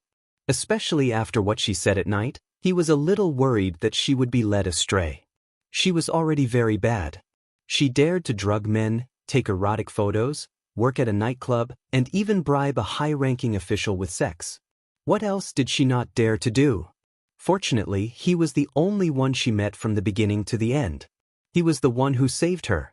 But what if she was led astray by some indecent woman? Jiang Zhao tugged at the tie around his neck. After pulling it open, he threw it on the bed, took off his shirt, and walked towards the bathroom. Yunyi, remember, the wife is the husband. Yi Er looked at Jiang Zhao, who was so arrogant, with his head held high and his chest puffed out. When he said those words confidently and leisurely walked towards the bathroom with his long legs, she wanted to transform into a beautiful female warrior and kill him. Forget it, if she killed him, she would lose her husband. Hongcha 866. Chapter 545. Wife is husband? She had to listen to him? She didn't want to. But she was under his roof. The phone rang and the screen lit up. It was a call from Xia Qian. Did Xia Qian sneeze? She picked up. Hello, Qian. Hello, Yer. Are you asleep? Yi Er felt that something was wrong. When did Xia Qian, that idiot, speak so gently and politely? She had never been like this since they first met. No, I'm just about to sleep. Why aren't you going to sleep? Are you going to skip class again tomorrow? Don't think you're so great just because you have a rich sister. You still won't be able to graduate. Let me tell you. Xia Qian's voice on the other end of the phone was rare and serious. She did not argue with Yi Er like she usually did. I just reached the dormitory and was about to sleep. Yi Er, I'm really sorry. Today was supposed to be your wedding banquet. As a friend, I should only give you my blessings, but in the end, it ended up like this. I was a little impulsive at the time. I have some grudges with that young master Fian of your family, so I couldn't hold back. Xia Qian hesitated for a moment before continuing. I didn't think much of it at that time, but I kept thinking about it on the way back. I felt that I shouldn't have done that. I only cared about my own comfort and didn't care about the fact that you guys were the main characters today. I'm your friend, and I only embarrassed you a little. My sister also scolded me, but my sister would definitely only defend me outside. She would never say that I was wrong in front of others, but when she sent me back to the dormitory, she didn't stop scolding me. I think I should apologize to you for this. Yi Er, forgive me, I'll give you a big red packet during your anniversary celebration. Er pouted and was so touched that she squinted her eyes. The pretentious feeling in her heart made her feel a little awkward. In her mind, Xia Qian was an idiot and was not much better than her. Moreover, she had always thought that she had more experience than Xia Qian when it came to matters of how to behave and behave. She also thought that she had more experience than Xia Qian and had a deeper understanding of how to behave. But she was wrong. Xia Qian was not a pure retard. She always seemed to have a fierce temper. She also knew how to analyze herself and recognize herself. She never thought that Xia Qian would apologize to her for this matter. In fact, she did not take it to heart. Could it be that Jiang Zhao felt embarrassed because of Xia Qian's behavior today? But it was better not to mess with Jiang Zhao. Anyway, she had forgiven Xia Qian. She liked to be friends with people like him. Jiang Zhao was so busy. He wouldn't know if she went out with Xia Qian and the others. Qian, what are you talking about? We're such good friends, why would I mind? Besides, it's so lively today, really lively. I think this kind of wedding banquet is very interesting, really. Yi Er, Are you trying to comfort me? Sigh. Anyway, I'll be more careful next time. Yi Er sat cross-legged on the round carpet on the floor. She tilted her head and held the phone. She took out a manicure and polished her nails. Don't worry. Go to sleep. If you fail a course or have to retake it because of poor attendance, I'll definitely laugh at you. Hey, let me tell you, in novels, the husband is always slept with by his good friend. You have to be careful. I'm very interested in Jiang Zhao. I think I'm more suited to be with him. He's handsome, has a good figure, doesn't have any scandals, and has such a rich family background. As a senior official, everyone wants to suck up to him. Hey, evil woman, if you curse me to retake it, I'll definitely snatch your man away without mercy. Ye thought about how Jiang Zhao liked women like Ouyang Yen and couldn't help but sigh.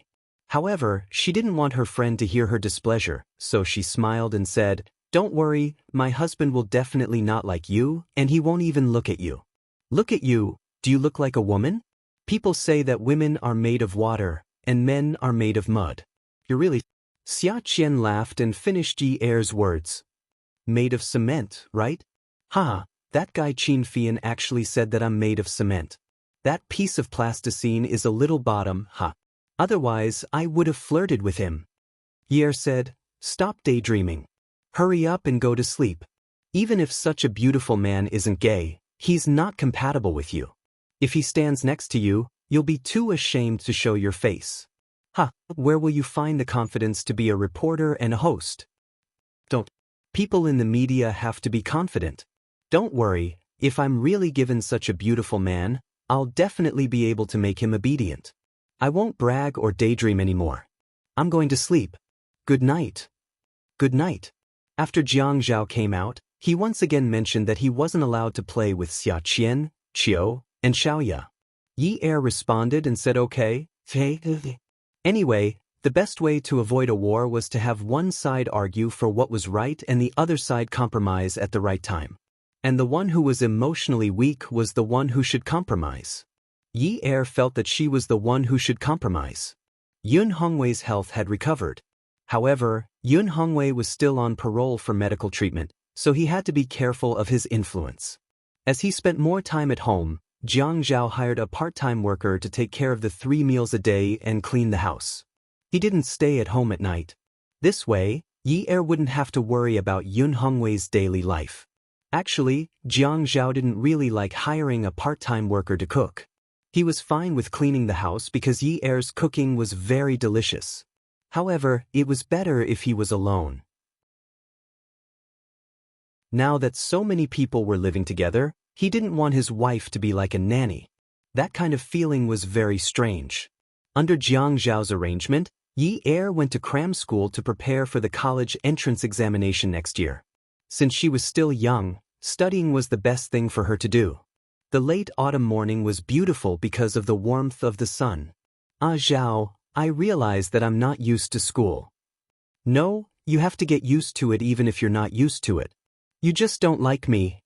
She knew that Ouyang Yen had a double master's degree. Well, then why don't you go even though you know? Can't you not dislike me? I can't. Why can't you? That wasn't how soap operas were written. Because you're uncultured. It's very scary. They were talking about this again.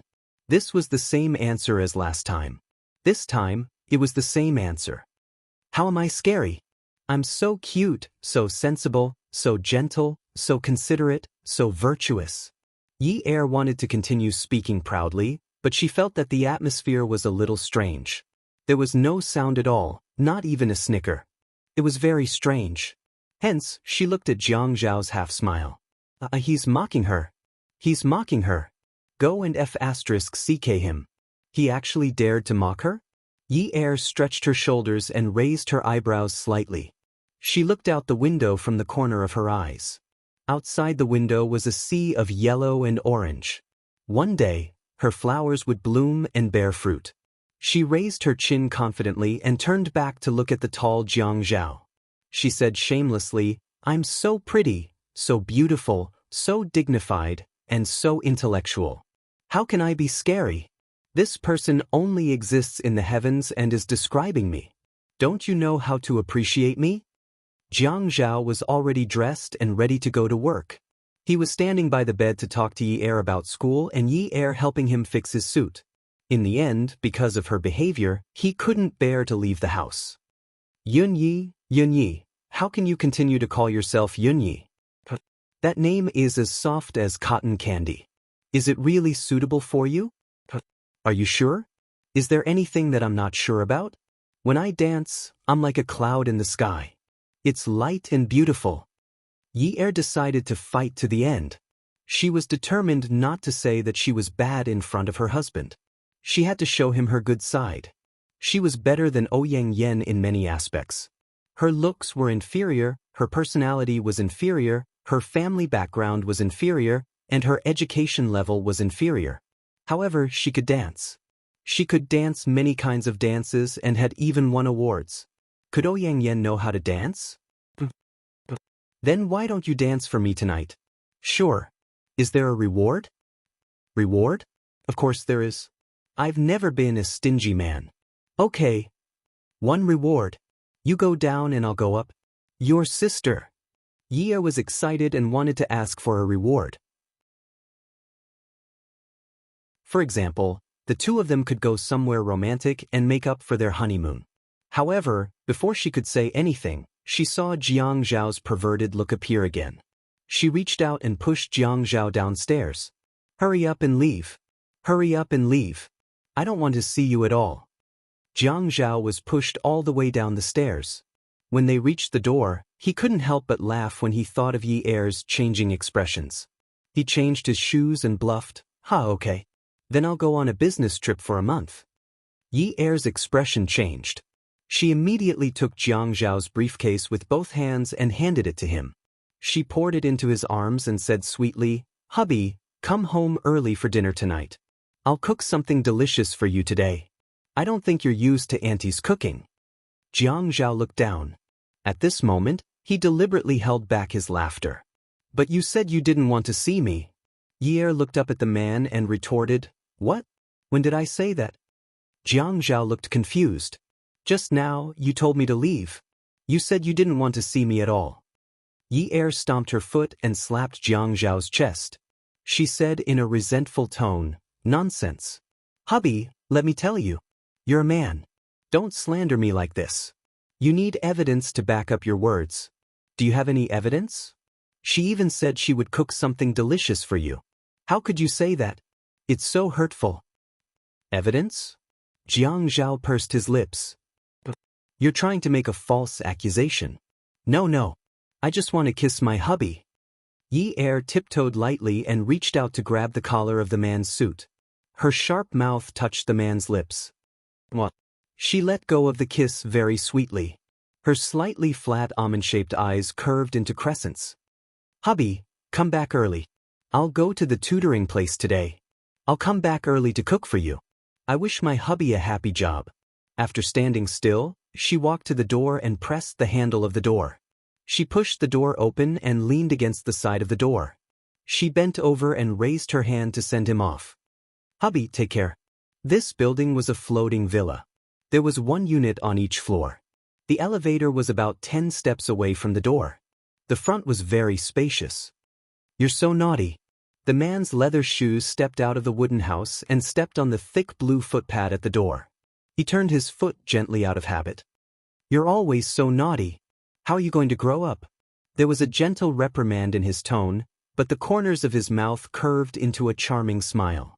Yi Er looked at the man who was lifting his sleeve to look at his watch. When he finished looking at the time, he turned to look at her. There were large windows on both sides of the corridor from the door to the elevator. There was plenty of light. Awesome novel. Hongcha 866. Chapter 546. The floor leading to the elevator was cold marble, but the late autumn sun was so warm that it dyed the corners of the man's mouth. Yi Er's eyes, which had been curved into a crescent moon, slowly relaxed. Her smile weakened, and when she gazed at the man, she felt her eyes becoming a little misty. She gently swallowed her saliva and shyly tugged at the corner of the man's shirt. Very seriously, she tried to make herself more gentle. "Hubby, I really made the dishes you like to eat. Come back early. He only felt a very soft part of his heart. When he looked into the woman's eyes, it was as if there was a very heavy rubber substance that hit him hard without his consent. Jiang Zhao's heart suddenly shrank and tightened. He reached out and touched the woman's bun of hair on top of her head. Although his words were still not sweet, there was no reprimand in his voice, there was a kind of stretching tolerance. "Oh, when did you become like this? When Dad comes back from his morning exercise and sees you like this, he'll be scared out of his wits." Yi Er playfully wrinkled her nose. "I'm not going to talk nonsense with you anymore. Go to work. Hubby has to earn money to support the family, to support me. If hubby doesn't earn money, I won't have food to eat." "Oh, okay. I'm going. For my wife's 3 meals a day, I have to work like a cow or a horse." He lowered his head and kissed the tip of the woman's nose. Then he turned around and strode over to the elevator. Yi Er stood at the entrance of the elevator and watched the red numbers slowly decrease. In the end, it stopped at the first floor. From time to time, there would be a buzz in her ears, followed by the man's laughter. The laughter when he was in a good mood. She always felt that Jiang Zhao's laughter, especially when he wasn't so serious, was always charming. Even the laughter that burst out from his chest was charming, and it had a kind of impulse that made people want to hold on tightly to it. That sound could always ring in her ears at many times and many places. When she heard it, the tip of her heart would soften. It was as if, other than those sounds, she couldn't bear any weight. She was afraid that something would suddenly barge in and ruin the beautiful atmosphere. Sometimes, people were very strange. The things you wanted to protect were clearly very simple, such as a kind of happy laughter. But even though it was so simple, it was so difficult to protect it. You want to play with him without any precaution and throw a tantrum. You know that he's just a male chauvinist. He just wants the woman by his side, Gigai, to be obedient. As long as you're obedient, playful and have a tantrum, he'll indulge you.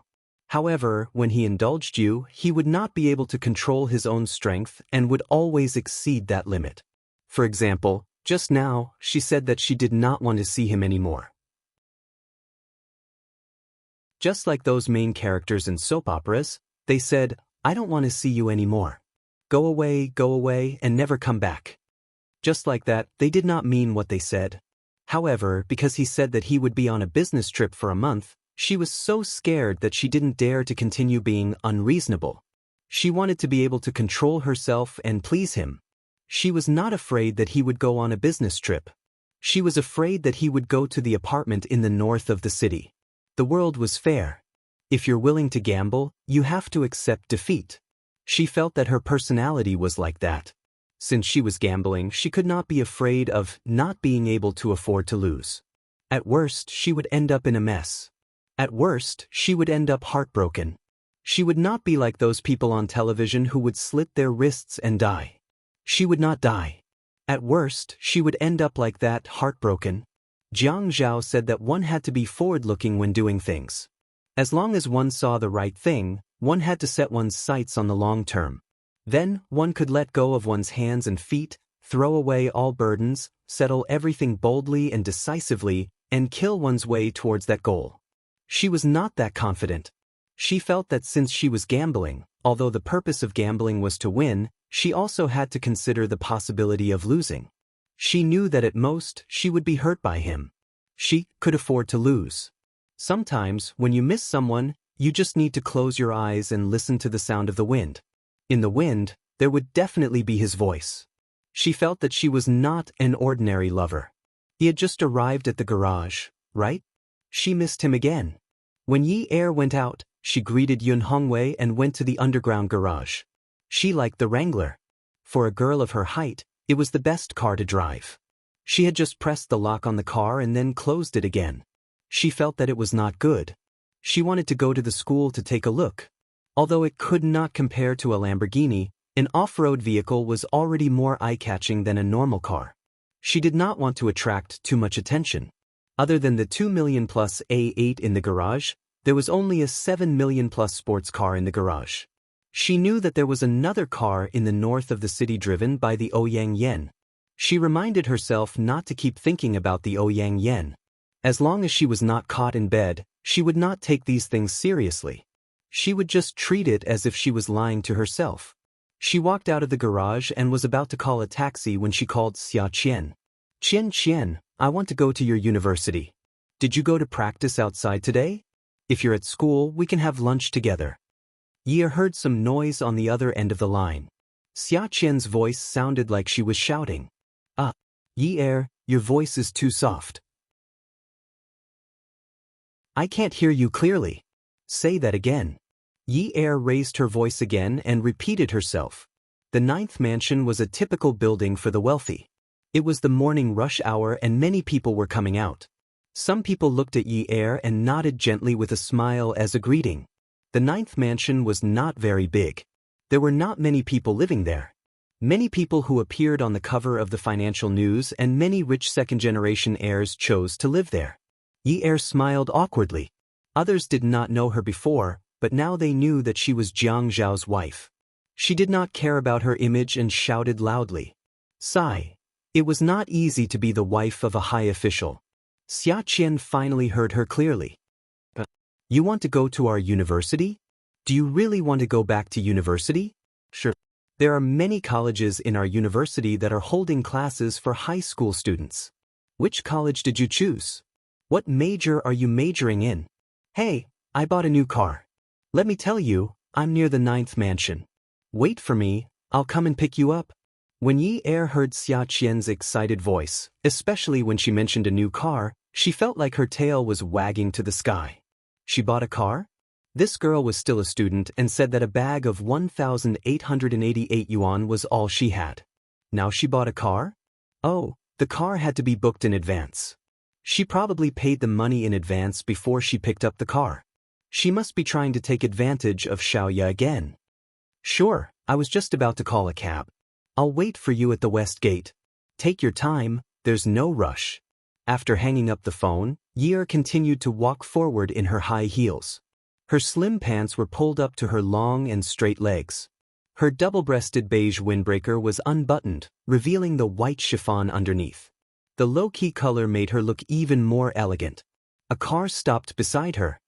Yi Jie. Qing Su rolled down the car window and waved at Yi. Her voice was like an apple with silk on the skin. When she took a bite, the crisp sound of the apple crunching could be heard. The sweet and sticky juice stained the corners of her mouth. Yi never expected to bump into Min Zikai here. Min Zikai was not married and still lived with family. Min Yi knew the girl in the back seat who greeted her warmly. It was Qing Su Lu. She had returned to family Min for a few years and was only willing to take her late mother's surname. She was determined not to change her surname. Lu, Yi knew that Qing Su liked the surname Lu. Qing Su said that she missed her mother and introduced herself as Qing Su. Yi waved at Qing Su and bent down to look at the driver's seat. The driver was Min Zikai. Look at this seat. She was clearly his younger sister, but she did not sit in the front passenger seat. She insisted on sitting in the back seat. Jie, where are you going? I'll send you. Qing Su's face still had some baby fat. She was very cute. When she smiled, her face was like a pear. It was so sweet that one could not help but want to take a bite. Yi felt that she was the wife of a governor now and could not be too disgraceful. She had to maintain her image. Lu, there's no need. I have a friend coming to pick me up. Do you live here? Yes, I live here. We're neighbors. You can come to my house to play some day. Sure. Yi said politely, but in her heart she thought, I don't dare to go. That man in my house is a state official, and I'm a citizen. The difference in status is very clear. If you're not Min Zikai's younger sister, I can consider it. Min Zikai could not help but want to interrupt. At this moment, his neck was about to break. Yi, which block do you live in? Qing Su rolled her eyes at Min Zikai. She turned her head and waved at Yi. Jie, come here. Yi could only lower her head. Qing Su took out a pen from her checkered Chanel bag. She leaned against Yi's ear and said, Don't tell him which block you live in. This guy is definitely up to no good. I'll give you my cell phone number. Give me a call later. I'll give you something good next time.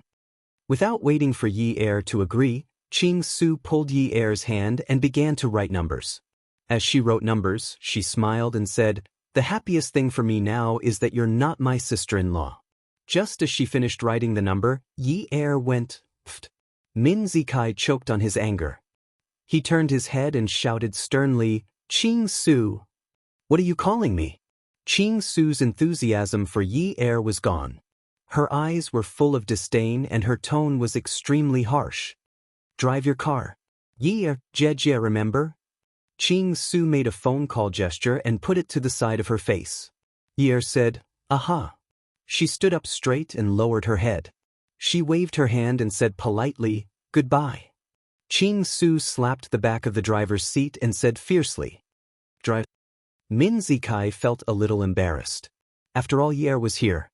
He gritted his teeth and said, "Ching Su Jejie, be careful or I'll teach you a lesson." "Teach me a lesson if you dare." "Be careful or I'll complain to your dad." "Let's see who'll teach who a lesson first." Min Zikai looked at Yi Er from the rearview mirror and gripped the steering wheel even tighter. She used to like wearing suspenders, hot pants, and brightly colored clothes. Now that she was Jiang Zhao's woman, she could actually stand there so steadily. She didn't look like a girl who wasn't even 20 years old. He felt another slap on the back. He stepped on the accelerator and suddenly stepped on the brake. He turned around and said, "Little bastard." Ching Su lost her balance and almost hit her head on the back of the front seat. She supported herself on the back of the seat and fastened her seatbelt. She was a little frightened and said, "Min Zikai, you're the bastard. Get lost if you don't know how to drive." Min Zikai had already stepped on the brake. At this moment, he was suppressing a ball of fire in his heart. He reached out to open the door and get out of the car. Ching Su snorted softly and said, "If you don't behave as my driver today, I'll tell your dad what you've done when we get back. Don't think that your mother can protect you. Your dad will still break your legs." Awesome novel, Hongcha 866.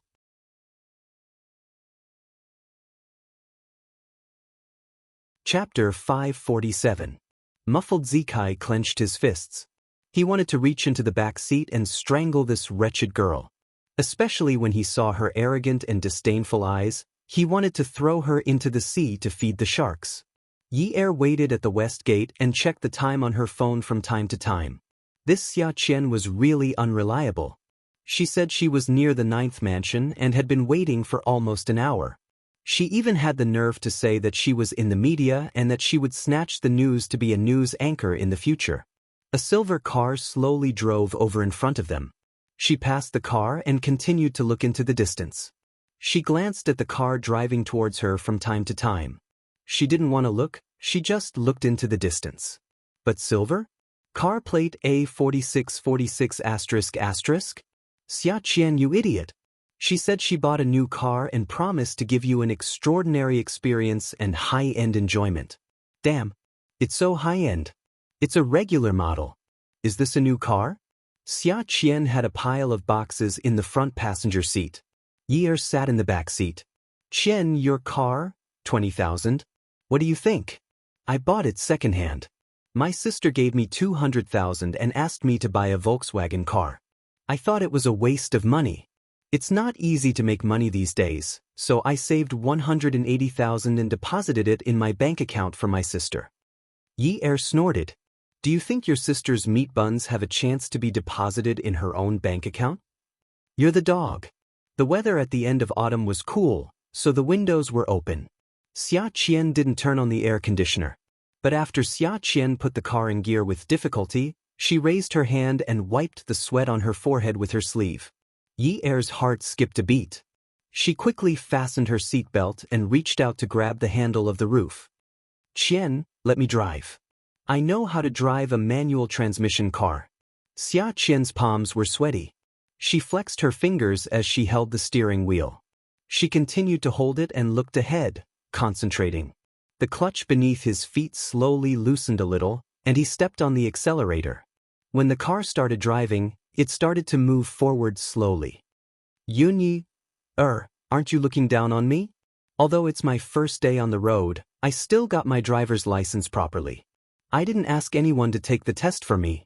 The car suddenly turned off. Xia Qian laughed dryly and started the car again. She continued to drive and said embarrassedly, "I'm sorry. I was a little nervous and put my foot in the wrong place. It's fine, it's fine. I'll get used to it soon." F***ck misplaced? Don't misplace the brakes and the accelerator. Ye wanted to run for his life. "Xia Qian, I want to get off." When Jiang Zhao arrived at the office, Qin Fian was already waiting for him.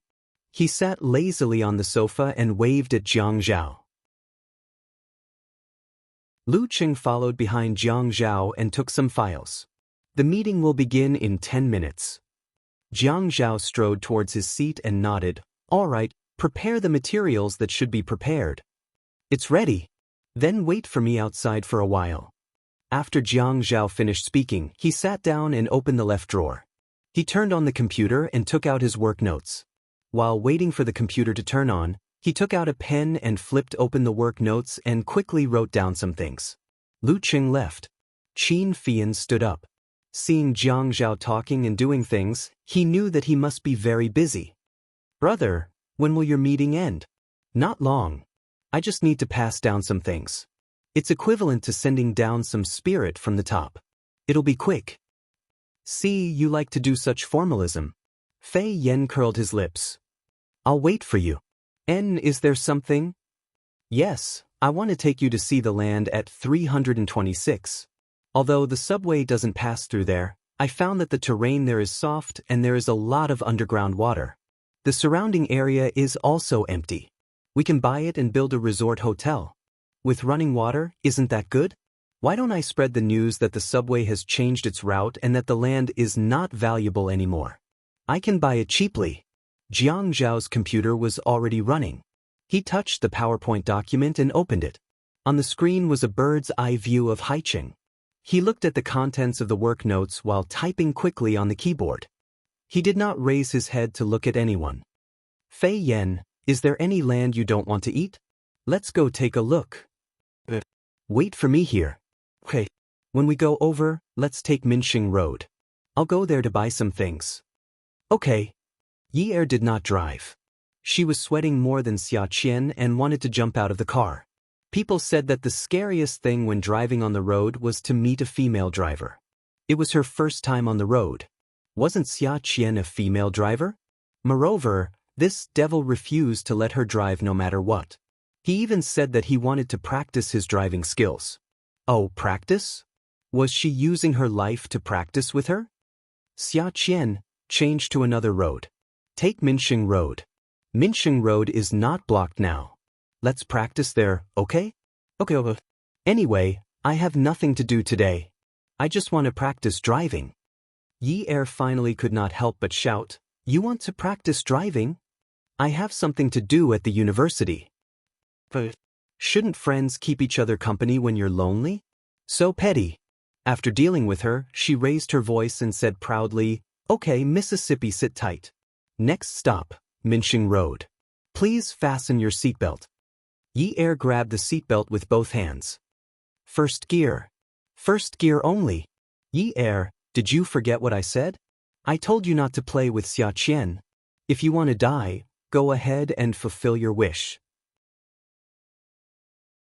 Don't drag me down. You know that I have parents and children to take care of. I haven't even had my honeymoon with my husband. I'm not even 20 years old. I'm not as old as you. Let me go and live for another 2 years. Xia Qian was not used to looking at the rearview mirror while driving. Suddenly, there was a loud honk from behind. A car rushed up. The driver rolled down the window and scolded, "Do you King know how to drive?" Xia Qian shook her head and retorted, "I have a driver's license. What the CK can you do?" The driver scolded angrily, 13 o'clock. Xia Qian stuck her head out and wanted to scold that person. She didn't have the ability to divert her attention to driving. As long as she turned her head, the steering wheel would tilt. Ye was really anxious. Driving was a matter of life and death. She leaned behind Xia Qian's seat and reached out to straighten her head. She was going crazy. You're not allowed to scold him. Do you know how one of the 10 most beautiful men in China's history, Wei Jie, died? F***ck, it's because he's too handsome that people look at him to death. Let me tell you, if you keep looking at that ugly man, you won't be able to look at him to death. You're going to look at me to death. I already said that I'm not interested in your F***king wish.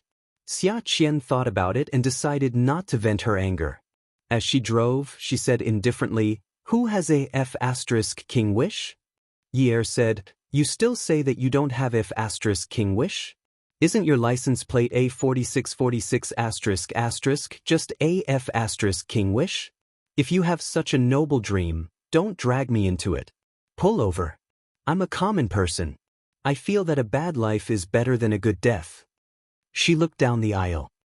"No, once you get out of the car, I'll die of loneliness." "Who told you to change gears? Who told you to change gears?" "First gear." Yi Er saw Xia Qian step on the clutch and change gears and immediately stopped her. F***ck, Yun Yi, are you still my friend? Even if it's a normal city, you can still drive third gear. You even told me to drive first gear. Let me tell you, I can't afford to lose face like this. When I was in driving school, I could even change gears. You actually didn't let me change gears. Yi Er continued to go crazy. If you want to change gears, wait until I get out of the car. You dare to change gears? You're not allowed to change gears now. You're not allowed to change gears. We're done. Xia Qian wanted to show off her car addiction. How could she show off now? She could only drive first gear. Show off my ass. Okay, we're done. I agree. From now on, you drive your open road and I'll drive my sidewalk. Our paths are different. We can't make plans together. Yi Er sat back down beside the car door. Stop the car. I want to get out. In your dreams. Xia Qian immediately changed gears and the car sped up. I promised you to drive on Minxing Road and you still want to abandon me. You disloyal teach. I want to be with you in life. Even if I die, I'll be with you. After saying that, she laughed maniacally. Yi Er knew there was no hope. Getting out of the car was a dream. This woman wouldn't stop the car. Forget it, they were almost at Minxing Road. This road was new and there weren't many people or cars. He should be more at ease. Besides, second gear wasn't too bad. But just as he was thinking, Xia Qian stepped on the clutch again and quickly changed gears to third gear. Actually, third gear wasn't considered fast, but he was sitting in this demoness car. Bang. Okay. Yi Er's head was leaning against the window glass and he was still holding onto the handle. Xia Qian's sudden braking caused Yi Er's head to hit the car door frame. This second-hand car's interior wasn't smooth. It wasn't covered with real leather and was very hard. Immediately, some warm and moist liquid flowed down from his forehead. Just as he was about to scream, Xia Qian, who had just escaped death after hitting her head on the steering wheel, arrogantly pulled open the door and got out. Yi Er felt that his injury wasn't serious. Now that Xia Qian had gotten out of the car, he had to help. He covered his forehead and prepared to open the car door to cheer Xia Qian on. As long as no one died, he should still be friends. But just as his feet touched the ground, he saw a familiar car opposite him. That's not right. The person who got out of the car was also familiar. It was very familiar. It was Qin Fian. He covered his forehead with his hand and held it in front of his face. God. He quickly pulled his hand back. If Qin Fian saw that she was injured and bleeding, Jiang Zhao would definitely know. Jiang Zhao had said that he wasn't allowed to play with Xiaoya and Xia Qian. If Qin Fian told the truth, she would definitely be skinned alive by Jiang Zhao. Qian, forgive me. I'm a coward. And we're all acquaintances. Fian won't do anything to you. After thinking about it, he quietly closed the car door and hid his head like a turtle. Qin Fian's spectacles were on the bridge of his nose. He looked very refined. Xia Qian watched as the man walked over. He was so flirtatious. Although it wasn't too cold and most men were still wearing shirts and suits, this man was so flirtatious that he had 3 buttons on his shirt unbuttoned. A white shirt and a pearl pink suit. He was too F***king flirtatious. He was obviously a flirtatious man, But he had to wear spectacles to pretend to be refined. This little bottom was really tempting. Xia Qian suddenly became interested in the top behind this little bottom. His taste was really good. It was such an ecstasy to get such a beautiful bottom. Qin Fian didn't want to get out of the car at first. There was a driver. But when he saw the familiar car owner get out of the car aggressively, he suddenly had the determination to teach her a lesson. Once the wedding banquet was over, he wouldn't have to give her face anymore. Beauty novel, Hongcha 866.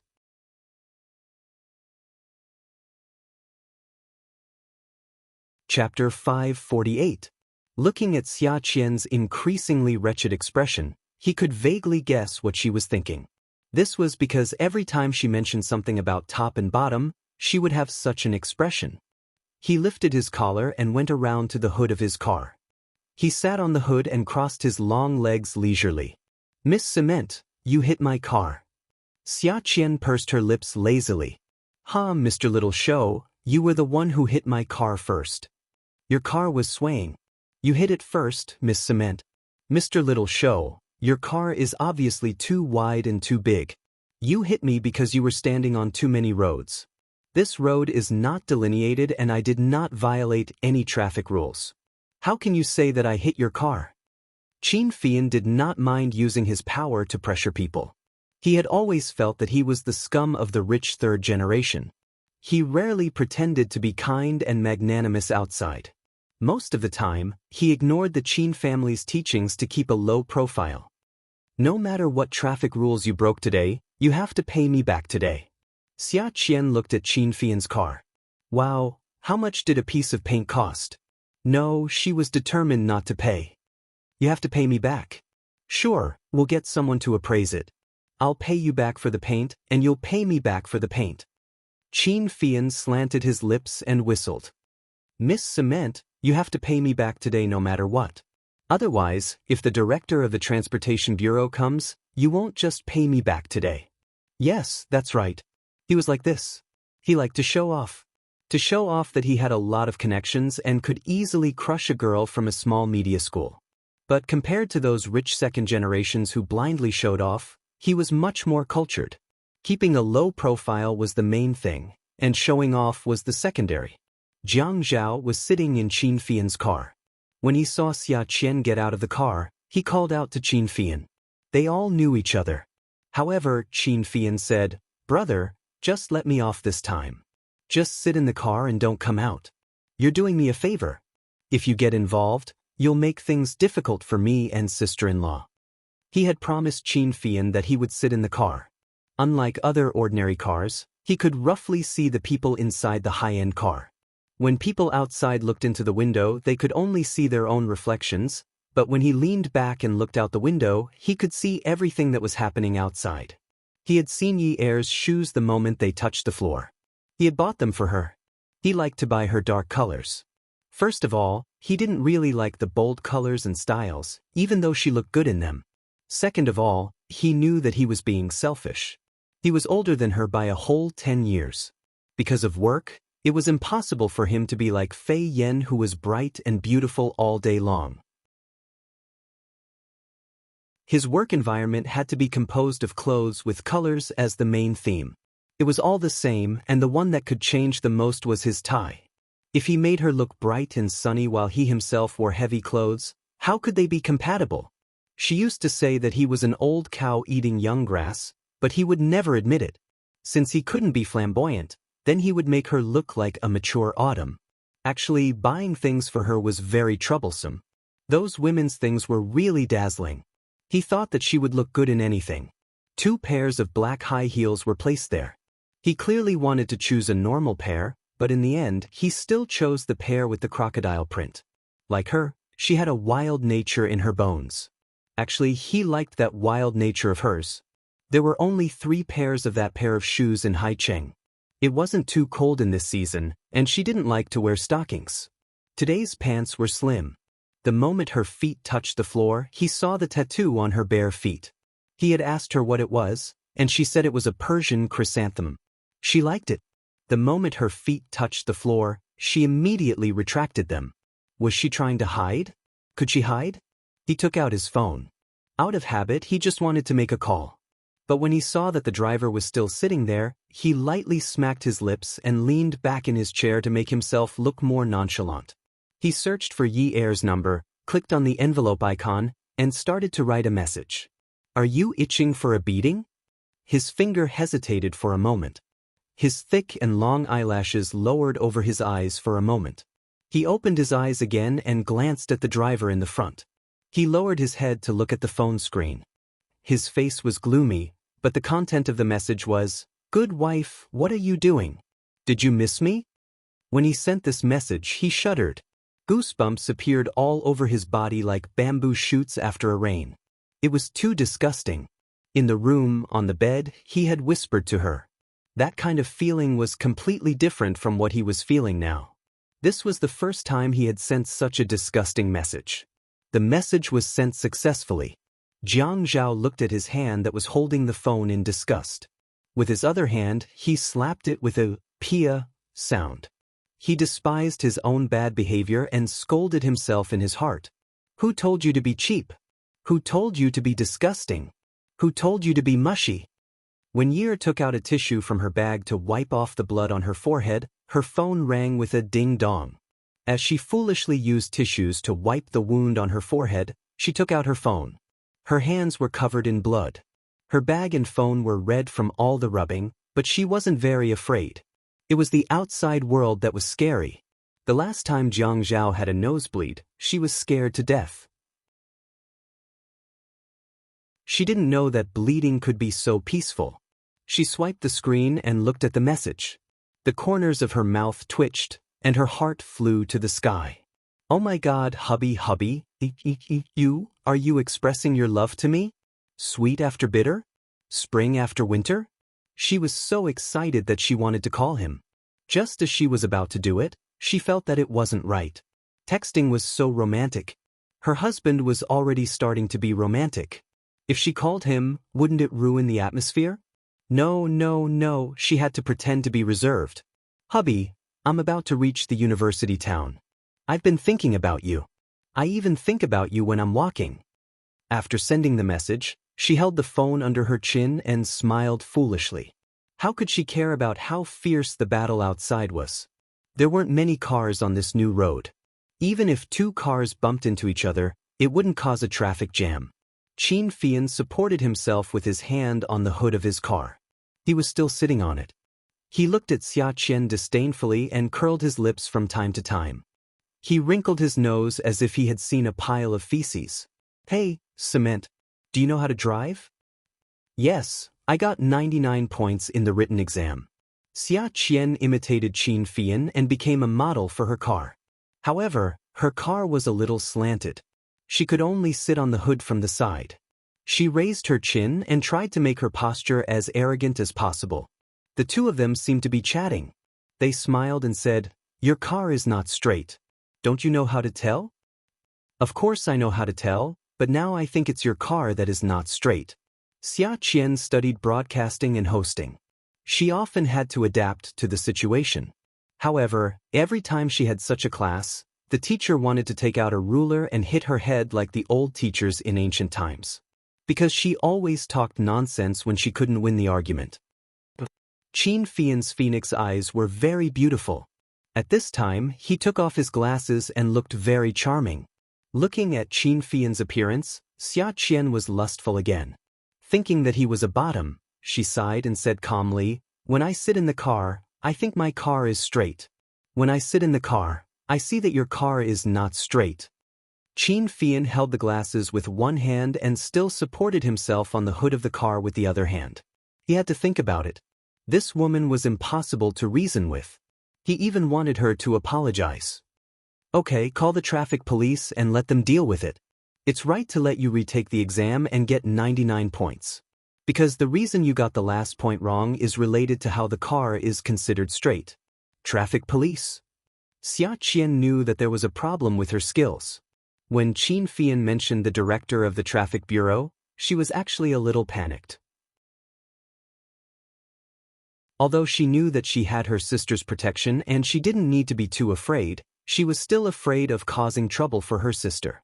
You can't even win an argument with a woman. You only know how to ask the traffic police. Funny. I forgot that you are a bottom. Of course you need to find someone to help you. Is the director of the traffic bureau the master behind you? His red phoenix eyes narrowed slightly and emitted a ruthless light. At this moment, he put on the glasses again. Ah, cement. Qin Fian stood up, lifted the collar of his pink flirtatious suit, and walked toward Xia Qian. Xia Qian smiled. Handsome man. Xia Qian almost screamed when her shoulder was held tightly, but she held it in. She only stretched out her hand to grab the man's hand. Damn, little bottom is so strong. She started to think again. Was the master behind this guy even more powerful? What kind of perverts were they? Ah, cement Miss Mississippi. Qin Fian was not angry, but his smile was cold. He exerted some force and pushed the woman onto the roof of the car. His gaze was ambiguous, but his tone was dangerous. Yes, last time you were talking about my chest and abs. Do you want me to show you? Last night you were with a man, so today you should try another woman. It's only interesting if you have a change of taste, right? Qin Fian remembered Xia Qian's wonderful expression when he said that there was nothing between men and women the last time. What was this called? It was a psychological attack. Just by looking at her green and white dog shit face, one could tell that she was disgusted to death. Although Xia Qian wanted to vomit, it was too embarrassing. There was still a friend in the car watching. She reached out and tugged on Qin Fian's shirt, smiling pervertedly. Look at you, you are so sexy. It's such a cold day and your shirt is so open. Aren't you afraid of catching a cold? If you catch a cold, my heart will ache. After saying that, her small hand reached in and touched him. Chest and abs, what's the point of looking at them? It's better to touch them. Qin Fian looked as if he had been touched by a ghost. His face suddenly turned red, and he immediately let go of Xia Qian and backed away. He felt that his whole body was covered with worms, and he felt uncomfortable. Xia Qian now knew that Qin Fian was puffing himself up at his own cost. Why she couldn't touch them? Was it pure? Did she only like to be touched by the Lord Commander? She was disgusted just now, but now she was playing with him. Touch them again. They feel good. Why don't we go into the car and touch them? At most, I'll let you touch them too. Xia Qian dared to say this because she was sure that Qin Fian would not touch her. He was a complete homosexual. Last time, he did not touch her indiscriminately, but only verbally to scare her. Qin Fian's face turned even redder. So it was really a piece of cement. I don't need you to pay for it. He admitted defeat. It was too scary to be entangled with such a shameless woman. Xia Qian jumped over to block Qin Fian, who was about to turn and leave. Hey, don't you want a change of taste? Give it a try. I don't have a boyfriend anyway, so it's not considered cheating. Get lost. Just as Qin Fian finished yelling, the back seat door of his car was pushed open. The man who got out of the car had a gloomy look on his face. He wondered if it was because he had gone overboard with his sister-in-law's friend. Brothers don't do that. Just as he was about to complain, he saw Jiang Zhao walk past him and towards Xia Qian's car. Xia Qian was stunned. Jiang Zhao was there too? Attention, Xinwu 799.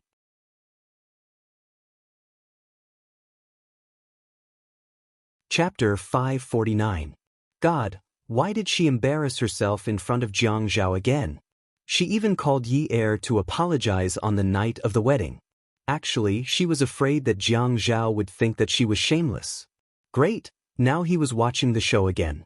Yi Er was holding the phone with her head lowered and leaning against the back of the front seat. She smiled sweetly as she waited for her husband to reply to her message. She glanced at her phone several times, but there was no message. She thought that her husband was too busy at work and mistakenly thought that the message was not sent successfully. She looked at the record and saw that it was sent successfully. The car door was pulled open and Yi Er jumped in shock. The tissue paper that was covering her head fell to the ground. She was completely unaware. She turned her head and saw Jiang Zhao holding the phone.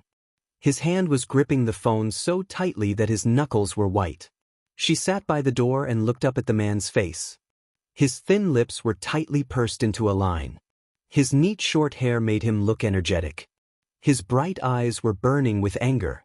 He looked like he was about to explode. Then she looked at the man's eyes.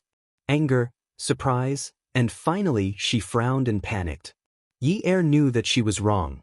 She was completely wrong. This was the consequence of disobeying her superior. Her husband had clearly ordered her to do so, but she had disobeyed him. This was unforgivable. Her eyes were averted and her eyelashes fluttered. She did not dare to look into Jiang Zhao's eyes. She gently squeezed out a sound from her nose. Then she tugged the corner of her mouth and wanted to give him a smile. However, when she saw that he looked at her with disgust, her smile became ugly and she did not know whether to laugh or cry. Hubby, I was wrong. I shouldn't have disobeyed you. I clearly promised you, but I secretly went back on my word. Jiang Zhao's lips were straight.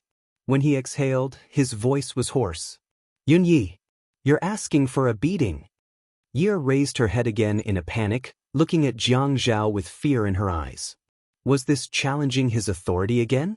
Why was she living such a coward? Yunyi, you coward! She stretched her neck and stuck it there. When she looked up, she was furious. Jiang Zhao, are you done? I have friends too. I have the right to make friends. My friends are here. Can't you give me some face? If you want to be angry, can't you talk about it when we get home? Even if I don't listen to you, can't you leave me some leeway outside for the sake of our relationship as husband and wife for the rest of our lives? When have I ever been rude to you? Every single time, I've been bothering you. Felt that she was good at pleasing people, but she was not as good at quarreling as Xia Qian. Sometimes, she was envious of Xia Qian for having an older sister like Xiaoya. Just because her younger sister said that she wanted to experience life, Xiaoya would take her to a nightclub to find gigolos. Her younger sister had provoked a rich young master outside. She had provoked him to her heart's content. She had provoked him to the point where she was about to be put on the spot. An older sister had stood up and said, "Young Master Fei Yan, are you trying to hit a woman?" She wanted to help her out. His nose and eyes responded. She deserved it. She was still a child at 17, but she had to be a father and a mother. Now that she was married, she had to live her life carefully. How could she be such a coward? Jiang Zhao's chest started to rise and fall violently. You're still in the right? Yunyi, are you still in the right? He bent over and extended his arm towards Yi-er. Yi-er saw Jiang Zhao's outstretched arm and instinctively resisted. She slapped it away and retreated, complaining, Jiang Zhao, I'm not going with you. If I go with you today, I'm a coward. Let me tell you, if you embarrass me like this in front of my friends, I won't live with you anymore. You're too much. Jiang Zhao didn't care about that. He was tall. Even Yi-er felt uncomfortable sitting in the car, let alone someone of his height. He stuck his head into the car and grabbed the car door frame with one hand and reached out to grab Yi-er with the other. The girl still tried to avoid him. She knelt on the seat and grabbed Yi-er's hand to drag her out. Saw that Jiang Zhao didn't answer her at all, and his face was full of anger. Ever since the two of them got together, she rarely saw that bronze-masked face. Sometimes, she even forgot how he looked like when she went to the Qin Palace to threaten him back then. Now that she thought about it, it was like that again. This man was like a top-notch ancient sword. He still had those exquisite patterns, he still had such a noble origin, and he still had such a high value. Now that the sword was out of its scabbard, he wanted to kill her. Because she saw the anger in his eyes growing stronger and stronger. Yi was angry and scared. At this time, Xia Qian was also frightened. Oh no, is Jiang Zhao angry? It's fine if I cause trouble, but what if I implicate Yi? She glanced at Qin Fian. Qin Fian frowned and asked softly, Why is my sister-in-law in your car? Hey, don't talk about it. They're about to fight now. Why do you care about that? Qin Fian scolded Xia Qian. It's all your fault, you troublemaker. F***ck. Xia Qian really wanted to fight with Qin Fian again, but now wasn't the time to settle personal grudges. She walked behind Jiang Zhao and patted his shoulder lightly. Brother Zhao, Qin Fian almost vomited. This woman made of cement was actually so polite. Xia Qian was about to shout again, but Jiang Zhao had already backed out of the car. When he looked at her, his eyes not only saw her, but also saw someone holding a knife, ready to chop her up. His gaze was frightening. She was so scared that she took a step back and shouted softly again, "Brother Zhao ye she stuttered. "Xia Qian." Jiang Zhao didn't care about his image anymore. He reached out and clamped down on Xia Qian's shoulder. He gritted his teeth. "Xia Qian, don't think that just because you have Xiaoye protecting you, you can cause trouble all day long." Xia Qian gulped. "Men can't be like this, right? Can you be fierce to women just because you're handsome?" She scolded herself in her heart.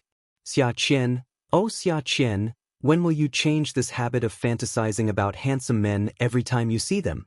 I didn't do it on purpose." Jiang Zhao threw Xia Qian away. Xia Qian was pushed away and was caught by Qin Fian. Qin Fian let go of her in disgust. Xia Qian fell to the ground and cried out in pain.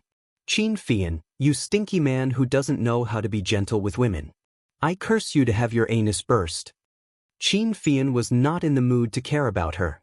Jiang Zhao got into the car again. This time, he used a lot of strength and dragged Yi Er out. The two of them looked like they were about to fight. Yi Er's face was covered in blood and she kept struggling. Jiang Zhao was furious. He tightened his arms and held the woman tightly against his chest. He lifted her up and carried her away. When Qin Fian and Xia Qian saw Yi Er's appearance, they were so shocked that they could not speak. Xia Qian was lying on the ground with her mouth agape. Yi Er shouted anxiously, "Jiang Zhao, you bastard, let go of me." Jiang Zhao's ashen face did not relax just because they were on the main road. However, this place was too remote, and there was still a distance before they could reach the populated areas of Minxing Road. Yu was being dragged and carried by him, and Yu was struggling, making it difficult for him to carry her. At this moment he squatted down and flipped Yi Er over onto his lap. He raised his hand and slapped Yi Er's buttocks twice. "Pia, Pia." Yi Er was stunned. Qin Fian and Xia Qian were both shocked. After Yi Er was beaten, she stopped. Her father had never hit her like this since she was young. He hit her buttocks so hard that there must be finger marks on her buttocks. Not only was her head covered in blood from the collision today, she had also embarrassed herself in front of her friends. Now she was being hit by him. Jiang Zhao did not say a word. He placed Yi Er flat on the ground and let her stand on her own. He did not carry her anymore and forcefully pulled her by the hand towards Qin Fian's car. He pulled open the car door and placed Yi Er on the ground. He turned around and said, "Qin Fian, what are you trying to do? Can't you afford to compensate for the collision?" Qin Fian coughed awkwardly and quickly walked over to Jiang Zhao.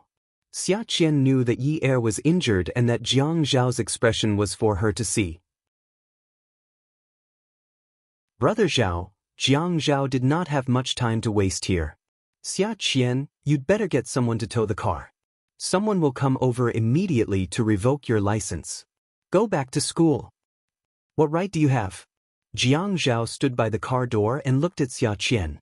His eyes were cold as he said, "Aha, you don't have to go back to school. I've already asked the driver to take a picture of the location of the collision. I'd like to see if Qiu Xiaoye dares to come out and compensate you." Xia Qian saw that Jiang Zhao was about to get into the car and chased after him. "Hey, don't be like this. Let's not talk about the license first. I'll take Yi Er to the hospital. Don't meddle in her business. From now on," Jiang Zhao said in a deep voice, "if you dare to ask Yi Er to sit in your car again, Xia Qian, I'll make sure you never get a driver's license for the rest of your life. Try me if you don't believe me." Jiang Zhao got into the car and closed the door. Qin Fian got into the front seat and closed the door as well. Yi Er had been beaten up and felt very wronged.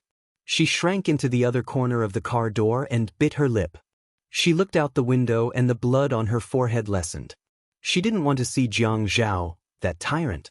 Jiang Zhao told the driver the address of the private hospital and asked if there was a first aid kit in the car. The driver took out a first aid kit from the front drawer. It was not as complete as the one at home, but it had alcohol, sterile cotton, and gauze. Qin Fian turned to look at Yi Er and asked kindly, "Sister-in-law, are you dizzy?" "Don't call me sister-in-law." "Shut up." Yi Er and Jiang Zhao's voices were not soft. Qin Fian saw that the two of them were mocking him at the same time inside. His eyes flashed innocently. "God, I can't afford to offend you. You're too fierce." Yi Er continued to look out the window. Jiang Zhao was so angry that he didn't even have the energy to scold her.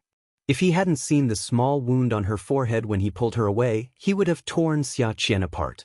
He dabbed the sterile cotton with alcohol. "Come here." The woman tilted her head even more and ignored him. She had had enough. He actually hit her. She liked him so much and thought about him all the time. He actually hit her. They hadn't even lost and she couldn't stand it anymore. "I told you to come here." He reached out and grabbed the stubborn woman's chin. Just as he was about to pull her towards him, he realized that the woman was glaring at him fiercely. The whites of her eyes were red and watery, but there were no tears. She was biting her lips tightly and trembling a little. Even the tip of her nose was trembling slightly. "Disinfect your wound first before going to the hospital." Although his voice was still cold, it was obviously lower. Yi Er released her lips that she had been biting, but then she bit her lower lip with her upper teeth. She reached out and pushed away the cotton ball that Jiang Zhao was about to put on her face. "It's none of your business. If I don't care about you, who will?" Looking at his wife's pitiful face covered in blood, he couldn't help but get angry. Although the injury wasn't serious, what if it was serious? A powerful novel. Song Shu 566.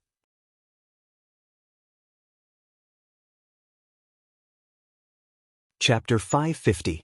Xia Qian cares about you? I told you not to play with her. Did you listen to me? Look at her. She doesn't have a proper temperament. She's crazy. Are you sure you want to play with her? Did you even listen to me? Did you get yourself into this state, or am I wrong? You're right, you're all right, okay? Anyway, you have the final say. Did you ask for my opinion? Can't I have any of my own wishes? His nose was suddenly so sour that he couldn't control it. Salty streams rushed out of his eyes. His nose twitched as he inhaled. Yi Er's voice was so loud that she couldn't calm down. The driver in front didn't dare to show the slightest bit of curiosity. Qin Fian pretended to look at the scenery outside the window. "Jiang Zhao, can you be a little more fair? What didn't I listen to you? Other than the marriage, I was wrong and despicable. Tell me, what didn't I listen to you?" She rubbed the back of her hand on her face, and her face was smudged again. Jiang Zhao knew that at this time, if he couldn't hold back his anger, he would have to argue. "Okay, treat the wound first. Let's not talk about it." Yi Er still refused to let Jiang Zhao touch her forehead. She pushed his hand away and cried as she complained, "Why don't you say it? Jiang Zhao, think about it yourself. Is there anything that I haven't done well? Is there anything I'm not sensible about? You want me to be dignified and reserved, elegant and generous when I go out. I've been married to you for so long, but I haven't even worn bright green or dazzling red. I tried my best to please you. Every pair of your leather shoes was wiped by me. Did I ask someone else to do it? When we cooked at home, didn't you have the most favorite dishes on the table?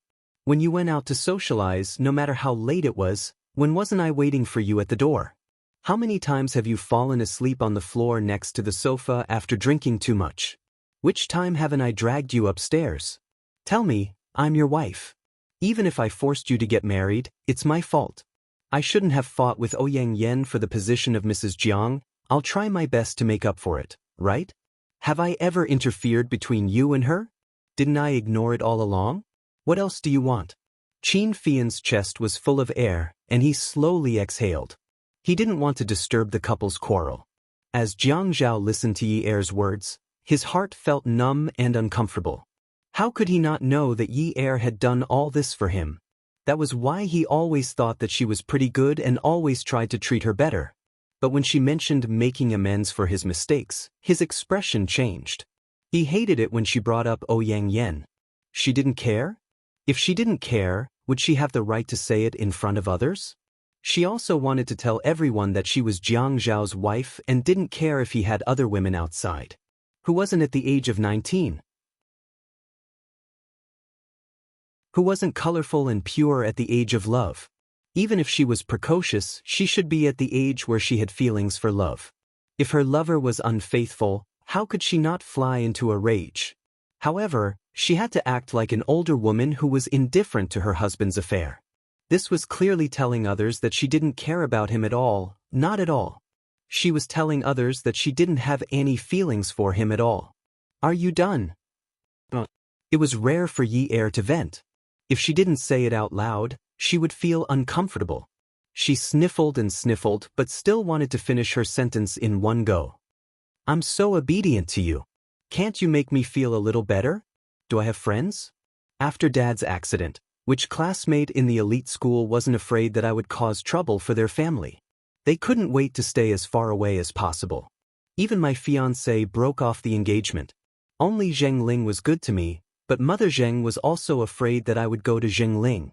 I didn't even have a friend who wanted to chat with me. It wasn't easy for me to meet Sister Xiaoya and Xia Qian. At that time, they knew about my family and didn't even know about your existence. But they didn't hide from me and were willing to be my friends. I only have these few friends now, and you still don't allow me to play with them. Are you trying to make me suffer from depression? It's best if I get depression and commit suicide. Then you'll be widowed and won't have to get a divorce. You can marry Ouyang Yan openly and no one will say anything bad about you. In the face of Yi Er's tearful cries, Jiang Zhao's eyes were cold. Slowly, there was a hint of warmth. Ignoring her resistance, he grabbed her chin and wiped the blood off her face with a wet, disinfectant cotton ball. One by one, the blood-red cotton balls faded and he threw them into the trash bag.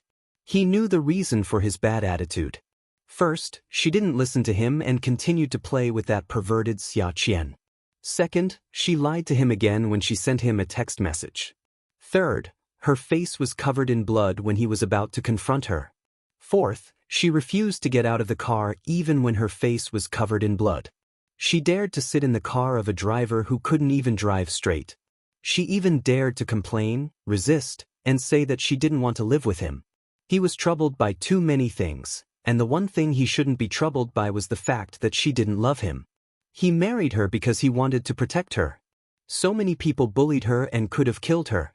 Her mother didn't want her, her father was in jail, and her brother wanted her to work the night shift at a nightclub.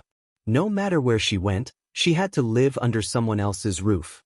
At least for a girl like her who didn't have any education or work experience, it was impossible for her to find a high-paying job. He pushed her away and she had nowhere to go. He knew that she used him. It was an established fact. He knew that she didn't love him. It was also an established fact. He was too anxious. When she mentioned Ouyang Yan just now, he was troubled. After being troubled, he forgot his original intention. He didn't care about whether she loved him or not, but now he had to force her. He didn't even allow her to say anything outside. He even wanted to deceive himself. Love was a meaningless thing. Those young people who started a relationship in their teens would say things like, "I love you, do you love me?" Or, "We'll be together forever." He was past that age. Even if he wasn't, he couldn't say those words. He felt terrible. After Yi Er said those words, he was afraid that his voice would tremble. He wanted to calm down. He didn't look into her eyes. Her eyes were filled with tears, and the tears washed away the blood stains on her face. After her face was clean, she still pouted and glared at him. Before they got married, he had never seen her cry. She didn't cry in front of him. There were times when he accidentally saw it. She knew that she didn't have to endure it after getting married. He took a piece of tissue paper from the back seat of the car. He didn't take it seriously. He just crumpled it into a ball and rubbed it on her face. There was a lazy teasing tone in his voice. "Well, it's good that you know. Live well. Otherwise, you can't even blame me. After you die, do you expect me to take care of your father and brother? Why should I? Do you think that I, Jiang Zhao, am a reincarnation of God?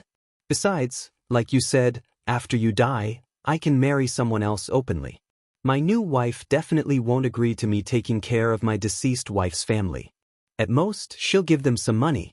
Taking care of my deceased wife's family is such an ideal situation. It definitely won't appear in my life. You know that I'm not that kind. Qin Fian was playing with his phone. At this moment he took out his earphones and plugged them in. He leaned his head back on the pillow and listened to music. Yi Er gritted her teeth as she listened to Jiang Zhao. Great, he was looking forward to her getting married. She didn't want to. She wanted to live a colorful life. Dream on. I won't let you have such a good time. The corners of the man's mouth lifted slightly. It was a sinister smile. The tears on her face were wiped clean. So, cooperate. When they arrived at the hospital, Jiang Zhao didn't allow Qin Fian and the driver to follow him. Qin Fian stayed in the car obediently. It seemed like there was no chance for him to look at the plot of land in 326. There was no chance at all. Forget it. Family was more important. Jiang Zhao pulled Yi Er upstairs and treated her wound carefully again. The doctor said, although the injury isn't serious, the surface of the wound is damaged to the dermis. There will probably be a scar. When Yi Er heard that there would be a scar, she stood up from the stool. No, there's some kind of inseam now. You can't see the wound, right? The doctor said, but your wound isn't neat. We can't sew it like that. It's just a little bit. It's okay. You have bangs, so it's okay. Besides, it'll only be a little white and fainter after it's healed. Yi Er stomped her feet anxiously. When Jiang Zhao was with her, apart from doing things in a straightforward manner, he also liked to reach out and wipe her forehead. He would brush away the loose hair on her forehead and say that her forehead was full and beautiful. In the morning, she knew that Jiang Zhao was very gentlemanly and liked to give her a good morning kiss on her forehead. Just a little. Do you have to go that far? Jiang Zhao snorted. That's why I say that you girls nowadays are so superficial. After all the fooling around, the doctor said that it wouldn't be obvious. Who's the one who keeps looking to see if there's a small scar on your forehead, and one that's small and faint at that? You. Weren't you the one who wanted to see it? What a disgrace. Now you don't want to see it anymore? No one wants to see it anymore? Yi Er knew that a woman would doll herself up for the man who loves her. Jiang Zhao knew that it really didn't matter. After the X-ray was taken, the waiting time was slightly longer. Even if she got in through the back door, she would only have to wait a little shorter than others. Yi Er lay on the special lounge, which was even more comfortable than the sofa in the hotel suite. I already said that there's no need to take the X-ray. Jiang Zhao stood in the corner of the bookshelf and picked something to pass the time. I'm afraid that you'll hurt your head. Yi Er huffed. I didn't. Jiang Zhao happened to pick up a magazine and walk towards her. Yes, you didn't hurt your head because your brain has never been working well. Who knows, maybe after this accident, you'll turn from an idiot to a smart person. Jiang Zhao. Yi Er panicked again. She was angered by him again. Couldn't this man have at least one good point about her? What part of my brain is not working well? When has my brain been not working well? Jiang Zhao sat down on the single-seater massage sofa beside Yi Er and pressed the switch on the armrest. After adjusting the pressure, his calves and back, which were more tired, slowly relaxed. He flipped open the magazine and saw that the first page was a car advertisement. He ignored the perfect streamlined car in the advertisement and saw the slogan, Preventive Active Safety System. It would have been better if he hadn't seen it. The moment he saw it, his mind was filled with images of her bleeding head. His dry and warm palms started to sweat. His voice was not loud, but it was a reprimand. If your brain is working well, why would you sit in that idiot Xia Qian's car? Yi Er sat up. You're doing it again. Awesome novel, Hongcha 866.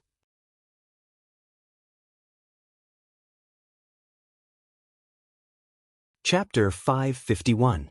Great, she's starting to resist again. He wasn't talking about whether or not he wanted to be friends with Xia Qian. He was talking about the car issue. She couldn't talk about that either. Yeah, I have to remind you that you can't just sit in a woman's car. Besides, don't you know that she didn't have a car before? You clearly know that she just bought a car. How dare you get in? Don't we have a car? If you don't like the car in the garage, you can buy another one.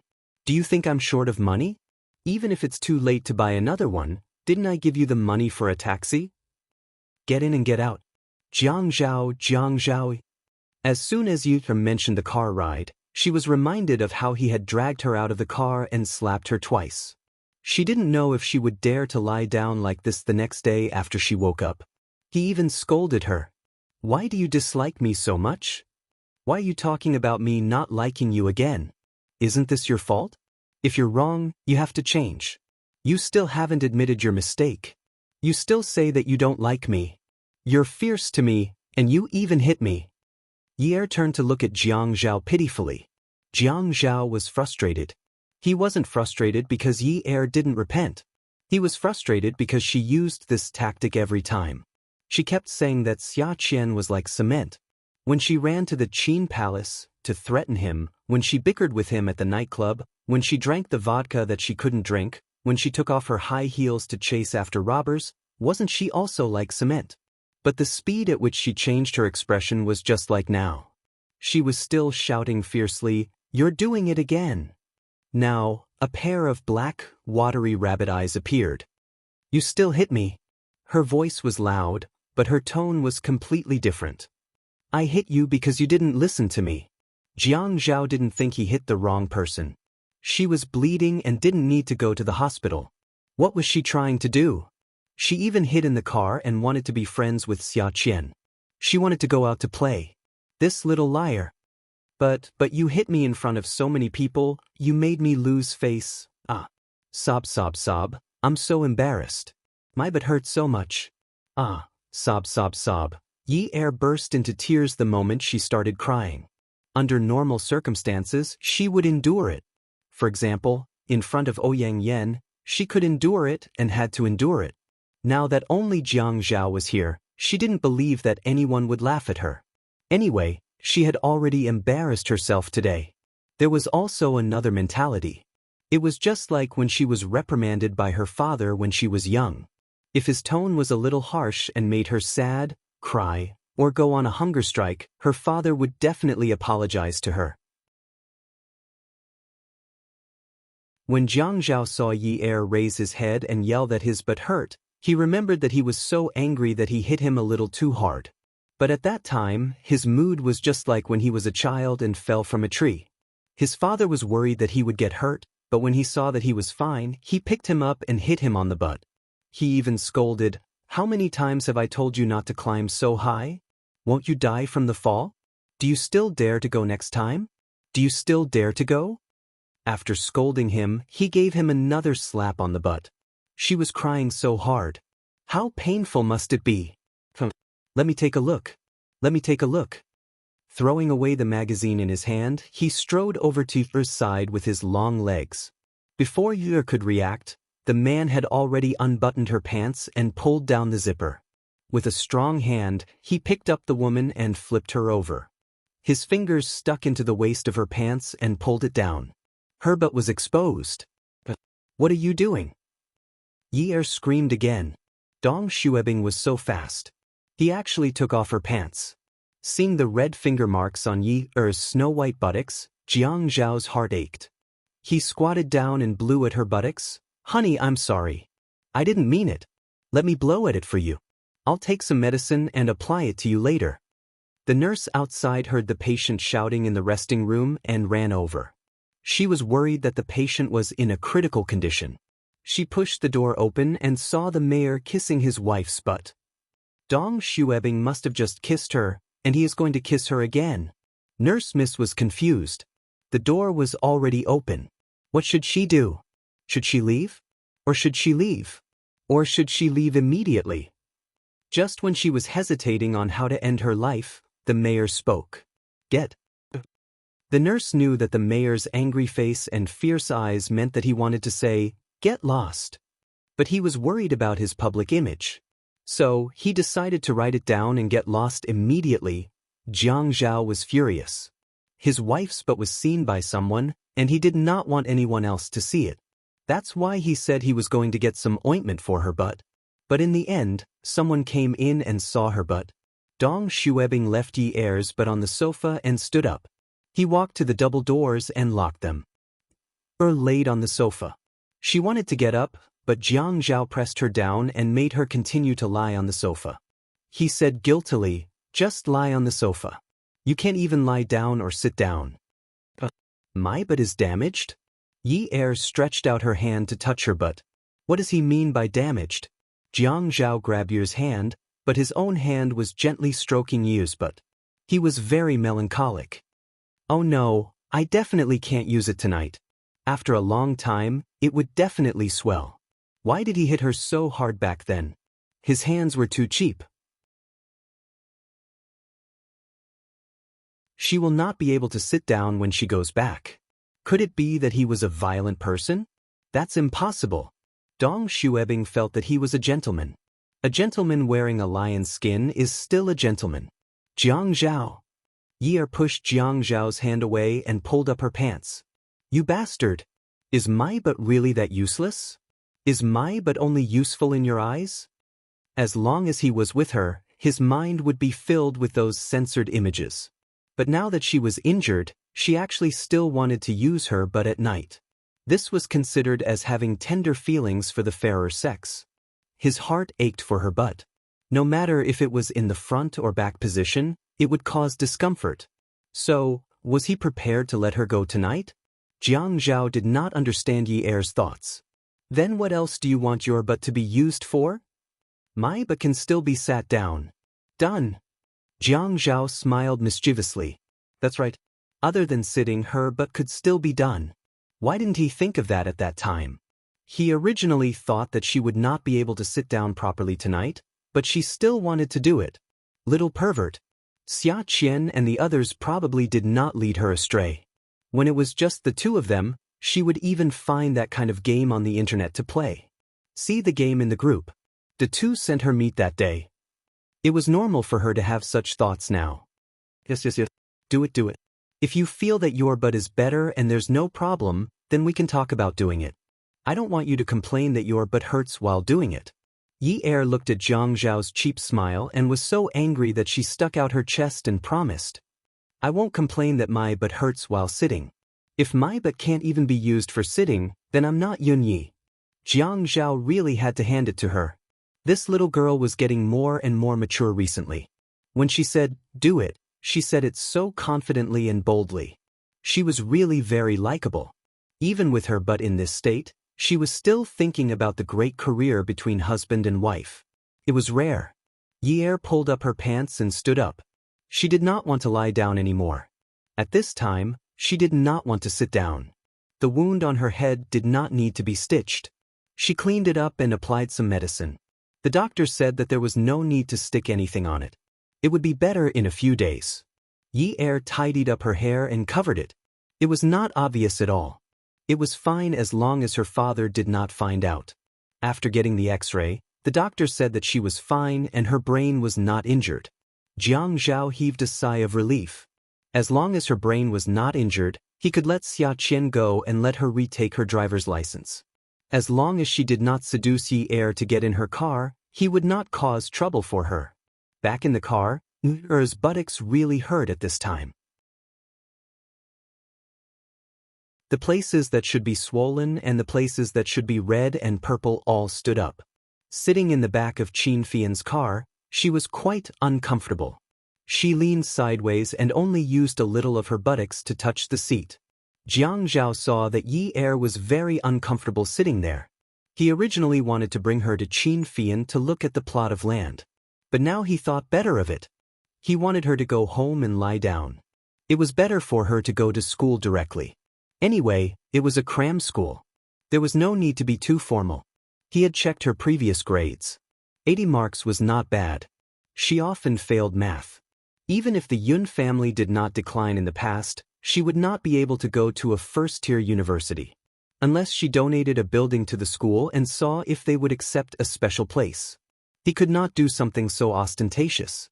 He wanted her to take the exams herself. He could help her make up for it. Science and engineering was out of the question.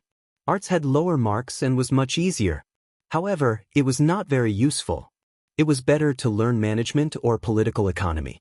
Not to mention that the marks were not too high, these things were practical. After all, in China's environment, economic development was mostly linked to politics. If she learned these things, she could go to the company if she wanted to. If she did not want to go, he could get a job as a civil servant. It was very stable. Thean, let's go take a look the day after tomorrow. I have a few meetings tomorrow and can't leave. Let's go have dinner today and then send me back to 9th Mansion. Qin Fian was not surprised that Jiang Zhao would say this. Okay. Fian, don't tell Grandpa about what happened today. The last time we stayed in the hospital, it was your big mouth that spread the news. Brother, you wronged me. That day, it was not my big mouth at all. It was Grandpa who asked you and sister-in-law to go back for a night. That was why I said that you had to stay in the hospital and did not have time to go back. Qin Fian's innocence did not get any sympathy from Jiang Zhao. Instead, he looked like he was saying, I will never believe you again. Back at 9th Mansion, Jiang Zhao pulled Yi Er. When they were about to enter the door, he coughed. Honey, does your butt hurt so much that it's hard to walk? Yeah. Then when Dad comes over later, can you bear with it? Jiang Zhao. Yi Er tilted her head and glared at Jiang Zhao. Jiang Zhao thought to himself, Honey, I'm so pitiful now, so pitiful. When Dad sees that you're injured and asks about it, and you tell him the truth, I'm done for. Dad won't care if you hit your head first. He will definitely blame me for hitting your butt. Later, he will say something like, you're not suitable for each other. Divorce.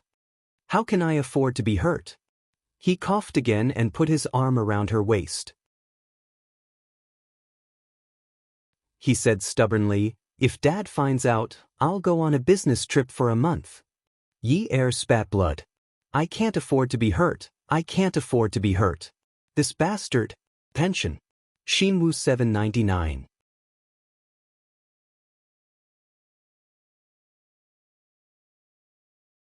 Chapter 552. If you want to go on a business trip, so be it.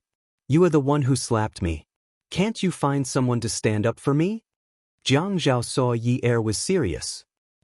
She was afraid that he would go on a business trip. Logically speaking, after sending her home at this time, she should go back to work in the building. However, he was very worried about her butt. Firstly, he had to apply medicine for her. Secondly, he was afraid that she would accidentally cry in front of his father-in-law because she was still young. After all, it was very painful outside. Honey, how about this? Behave well and don't let Dad find out. After we go upstairs, I'll apply medicine for you. Then I'll let you spank my butt. Do you think it is worth it? What? Yi Er felt it was unbelievable. Jiang Zhao had made such a request? Last time, she knew Dong Xuebing's reaction when her father wanted them to get a divorce. Dong Xuebing will not get a divorce like this. It will be bad if other people know about it. Which deputy mayor got a divorce after getting married? You didn't hear me clearly? What I mean is, you just don't let Dad find out that I had slapped your butt. When we go back, you will slap my butt back. Do you think it is enough? Smiled. The more she smiled, the happier she became. Her eyes were curved from smiling. She couldn't hold it in any longer. She put her hand to her mouth and then simply covered her mouth and laughed. Fine, fine, fine. For this, I will bear with it. I will stick to it until the end. When both of them were discussing, the door opened. It was Yun Hongwei. He had nothing to do today, and he was different from the other prisoners. There were many people watching him, and he could only stay at home and read the newspapers. When he heard Yi Er and Jiang Zhao's voice, he opened the door. Why are you both back so early? Have you had lunch? Yes, Dad. Yi Er smiled happily. All right, it's good that you've eaten. Why is Jiang Zhao back? Dad, I bumped into Yi Er on the way back, so I sent her home. It is lunch break now, and I will take a nap before returning to the building. Jiang Zhao said as he entered the house with Yi Er and started to change his shoes. The two of them chatted and laughed as they went upstairs. Yun Hongwei looked at the young couple and felt quite gratified. Jiang Zhao treated Yi Er quite well. In the beginning, when Yi Er told him that Jiang Zhao treated her well, he did not believe her. Now he believed her. The couple was in the room. Yi Er had changed into a dress and was lying on the bed. Her panties were tucked under her legs. Jiang Zhao carefully cleaned her up and applied medicine. The medicine was cold with a hint of cool mint. After applying the ointment, Jiang Zhao asked Yi Er to put his butt on the bed and not wear pants. I'm not sleeping. What are you doing instead of sleeping? It's best to take a nap at noon. People say that if you have a nap at noon, you won't have to worry about work. No, I'm not going to sleep now. If I sleep, I'll be annoyed. As she spoke, she propped herself up. She would be very annoyed if she didn't take revenge. I have to hit you first so that I won't be annoyed. Honey, let's talk about it when you're better. Jiang Zhao supported Yi Er. What did you say just now? You said that as long as you deceive Dad, you'll let me hit your butt. No, I must hit you back. I didn't say that I won't let you hit me back. But think about it. Your butt is useless now. It's not flexible. If you hit me hard, won't it be taxing on your body? What if she hit him very hard? He still had to go to work and couldn't move? Even if he wanted to hit her, he had to wait for the weekend to recuperate at home. Jiang Zhao thought in a manly manner. He did not want to deny it. Who said that? Who said that? I already said that my butt is not only useful for that. My butt can still sit. Can still sit. If you don't believe me, I'll sit for you right now. Honey, honey, good honey. As long as you don't hit me now, I'll do it. I promise you everything. Yi Er pushed Jiang Zhao away and walked to the dressing table. I'll sit. She sat on the dressing table. Her butt felt like it was being trampled by 10,000 grass mud horses. Her butt was trembling from the horses' hooves. It hurt so much. Yi Er stood up. She sat too hard and her face turned pale from the pain.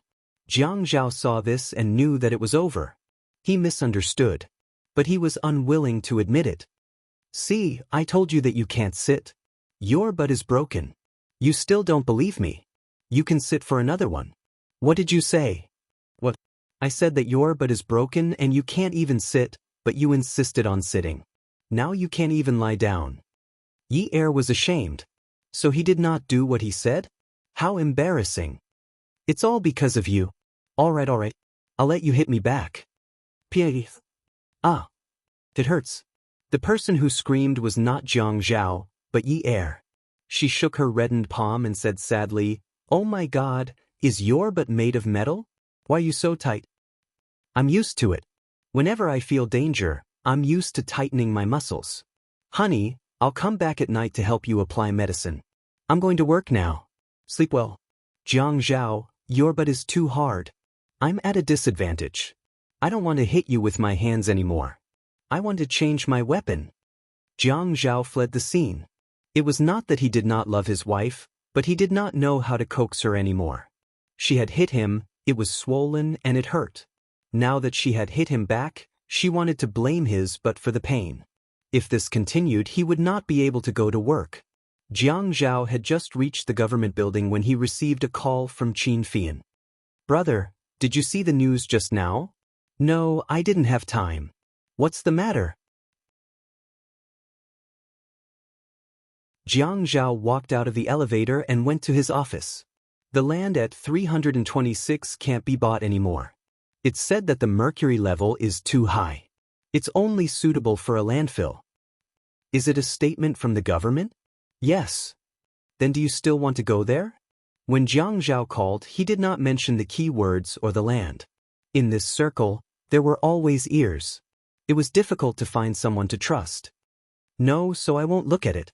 This matter is over. Qin Fian seemed very happy. Fortunately, the news came out at the right time. Otherwise, Grandpa would scold me again if I bought a piece of land for a landfill. Okay, anyway, it's your own business. You can make your own decision. If you don't cause trouble, it'll save me a lot of trouble. Jiang Zhao hung up the phone and saw Lu Cheng standing at the door waiting for him. The corners of his mouth turned down and he shrugged. If Lu Cheng could make such a humorous gesture, then the main character who would give him a headache must have come, Seng Tingting. Jiang Zhao gently clenched one hand into a fist and supported it on his waist. The other hand touched his forehead. He was really a little disheartened. Then, with a huff, he let out a long breath. When he pushed open the door and stepped into the office, Jiang Zhao stood tall and straight with an outstanding aura. Good afternoon, Tingting. Brother Zhao, I've been waiting for you for so long. Where are you going? You have to drink all the soup I made. Tseng Tingting was playing the role of a good wife and mother today. The last time she went to the Qin family, old Master Qin kept saying that Jiang Zhao was afraid of gaining weight because Yi Er's cooking was too good. He didn't want to eat out every day and had to eat at home. What was so great about cooking? She could also learn. I'm going home to take an afternoon nap with your sister-in-law. Jiang Zhao directly walked around the thermos on the table and said something more important. He knew that every time Tseng Tingting came, Lu Cheng would very cooperatively follow her in.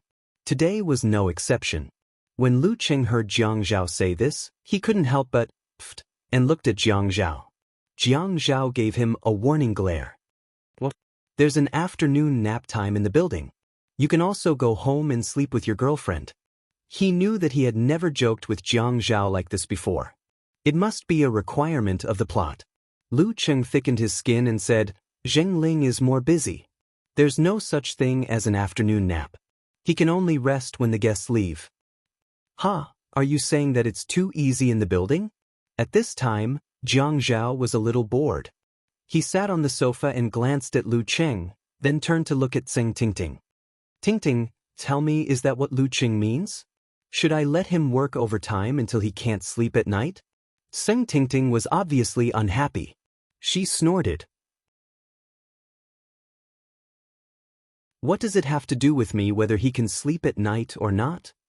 Tingting, I'm not criticizing you, but you can find something to do after you graduate. For example, you can take the civil service exam or learn how to do business from your mother. You're so idle all day. Aren't you afraid that people will say that rich people's daughters are useless? Isn't your wife unemployed too? I went to university, after all. I'm better than her, right? Your sister-in-law has a lot of things to do all day long. When do you think she has time to come to the building to look for me? Tseng Tingting said disdainfully, what is she busy with? She might as well do the housework and the nanny's chores. We have servants to cook and wash clothes. When the time comes, her hands will be rough and rough. Occasionally, when she's in a good mood, she will do it. That's fun. Jiang Zhao's patience to joke suddenly disappeared. His face darkened. Tingting, you've gone overboard. Tseng Tingting said unrepentantly, when have I? Lu Cheng, you go out first. I have something to call you. This was the first time Jiang Zhao took the initiative to ask Lu Cheng to leave after Tseng Tingting came. Lu Cheng left tactfully. Call me if you need anything. His face hurt.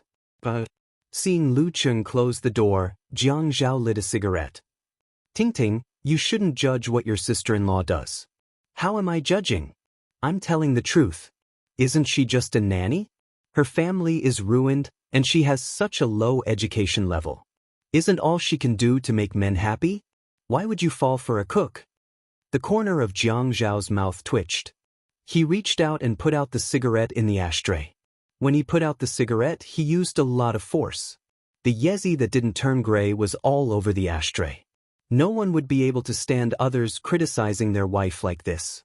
However, this person was Tseng Tingting, the daughter of the provincial party secretary. He had to tolerate it. His voice was low and sullen. Tingting, tell me then.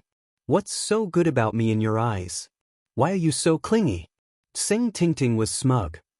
You're handsome, have a good figure, have a good family background, have a few degrees, and have no scandals. You won't fool around with other women outside. Although you ignore me sometimes, I think you're very gentlemanly. Jiang Zhao sneered. How do you know that I won't fool around outside? Tseng Tingting looked at Jiang Zhao's expression and was unsure. However, she was firm in her thoughts. I'm talking about sleeping with other women. You won't do that. Jiang Zhao's smile widened. How many politicians have you seen fooling around outside? Do you know if they've fooled around outside?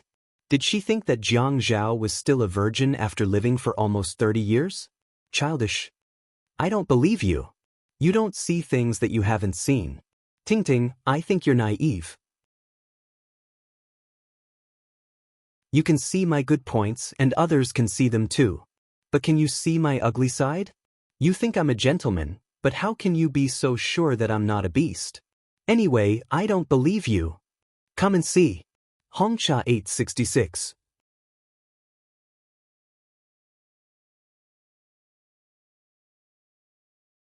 Chapter 553. Ting Ting, do you really want to leave your father's protection and see how many dirty things there are in this world? When you see a person's good appearance, you think he's good from the inside out. When one day his unbearable side appears in front of you, how do you accept it? Gentlemen? In today's high society, how many were real gentlemen? Wearing the guise of a gentleman to gain sponsorship, gain popularity, and fight for status. Being a gentleman in front of a woman was just to get her into bed. Gentlemen? He hadn't seen many of them. Fei Yen wouldn't find a woman outside, but was he a gentleman? Wasn't he a beast in human clothing and a fake gentleman? Oh, then did Yun see the bad side of you? She accepted it? That's right. Unfortunately, she discovered my darkest side. For example, he was actually not a gentleman. He was a hypocrite.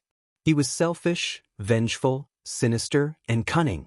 There were many sides to him that others did not know, but she knew them all. Since he was young, he pretended to be a harmless child. When he grew up, he pretended to be very elegant and magnanimous. What? You're afraid that she'll tell others about your dark side, so you married her like this? Ting Ting, that's between us. You're so young and have such a good family background. Are you afraid that you won't be able to get married? Jiang Zhao's tone became heavier towards the end. Seng Tingting evaded and pushed the thermos on the table in front of Jiang Zhao. Drink this. I cooked it. Your sister-in-law makes me drink a lot of soup every day. I can't drink anymore. I'm still full now. Jiang Zhao pushed the thermos back. Seng Tingting was a so-called lady from a prestigious family. Jiang Zhao didn't believe that she didn't understand what he was saying. For example, Seng Tingting, who obviously didn't have a gentle and virtuous temperament and still drank and got high in the disco bar, but in front of her uncle and elders, she would put away her perverse personality and hold onto Zheng Weiguo's arm. She would try her best to restrain her smile, and even her voice was much lower than usual. Not all the children of wealthy families were as well behaved as Fei Yu. At least until now, among the second and third generations of Hai Cheng's wealthy families, there wasn't a single one with Fei Yu's personality that didn't stir up trouble. After Seng Tingting was rejected and the performance was over, her true nature was revealed again. Her tone of voice did not match her formal dress at all. Jiang Zhao, I won't despise you for your second marriage. Second marriage? Jiang Zhao laughed. When did I get married for the second time? How long have I been married? You haven't even had time to go on your honeymoon yet. Where did you get the answer to your second marriage? What I'm saying is that I won't mind if you divorce Yun Yu. I can still marry you even if you divorce her. Jiang Zhao let out a long sigh. He smacked his lips and placed his hands on his knees. Then, as if he was using all his strength, he let out another sigh and stood up. He turned around and walked to the window, looking out with all his might. Seng Tingting did not understand. She suspected that there was an unknown object outside. Jiang Zhao, what are you doing? I'm checking to see if it's daytime or nighttime, Jiang Zhao said very seriously. It's daytime. It's so bright. Do you have to go over there to look? Jiang Zhao turned around and leaned against the window. He thought it was a little funny. Huh, so you know it's daytime? Yeah, can't you tell? Seng Tingting rolled her eyes at Jiang Zhao and scolded him in her heart. He was crazy. Jiang Zhao thought to himself. Look. He even said that his wife was not good at this and that. At least his wife was better than Seng Tingting in one aspect. No matter how stupid she was smarter than Seng Tingting. If his wife heard him say something like that, her first reaction would be to know that he was being sarcastic. She would definitely jump up or scream, Jiang Zhao, you bastard. You actually said I was daydreaming. Or she would act cute and snuggle into his arms. Hubby, how can you say that about your cute wife? Or she would immediately turn into a black rabbit and look at him with watery eyes. She sniffled and said, Hubby, you despise me. You despise me again. Sigh, the gap between them was not just a little. Jiang Zhao, you and Yun Yi are not compatible at all. My education level is higher than Yun Ye's, and my family background is better too. We will have more common topics to talk about. Jiang Zhao's tone was light, but his words were disdainful. Oh, what can I talk to you about? The development requirements of China's advanced productivity? The direction of China's advanced culture? The fundamental interests of China's most people? Do you want to talk to me? Seng Tingting was confused and swallowed her saliva. I don't want to talk about those political things. What's there to talk about? I'm not interested. Oh, then let me talk to you about why China wants to maintain the stability of its currency. What's the motive for America to put pressure on China's currency? How can China not repeat Japan's mistakes under such pressure? Is the importance of currency stability to imports and exports? Seng Tingting frowned again. It's not like I don't know what you're talking about, but I didn't study economics in university. I'm not interested in these things, and I don't want to talk to you in depth. The reason was clear on the surface, but it was impossible to talk about it in depth. Oh, then let me talk to you about city construction, city planning, investment promotion, how to smoothly transition Haicheng's industries to the border counties, how to successfully transition Haicheng from an industrial city to a tourist city. You want to talk to me?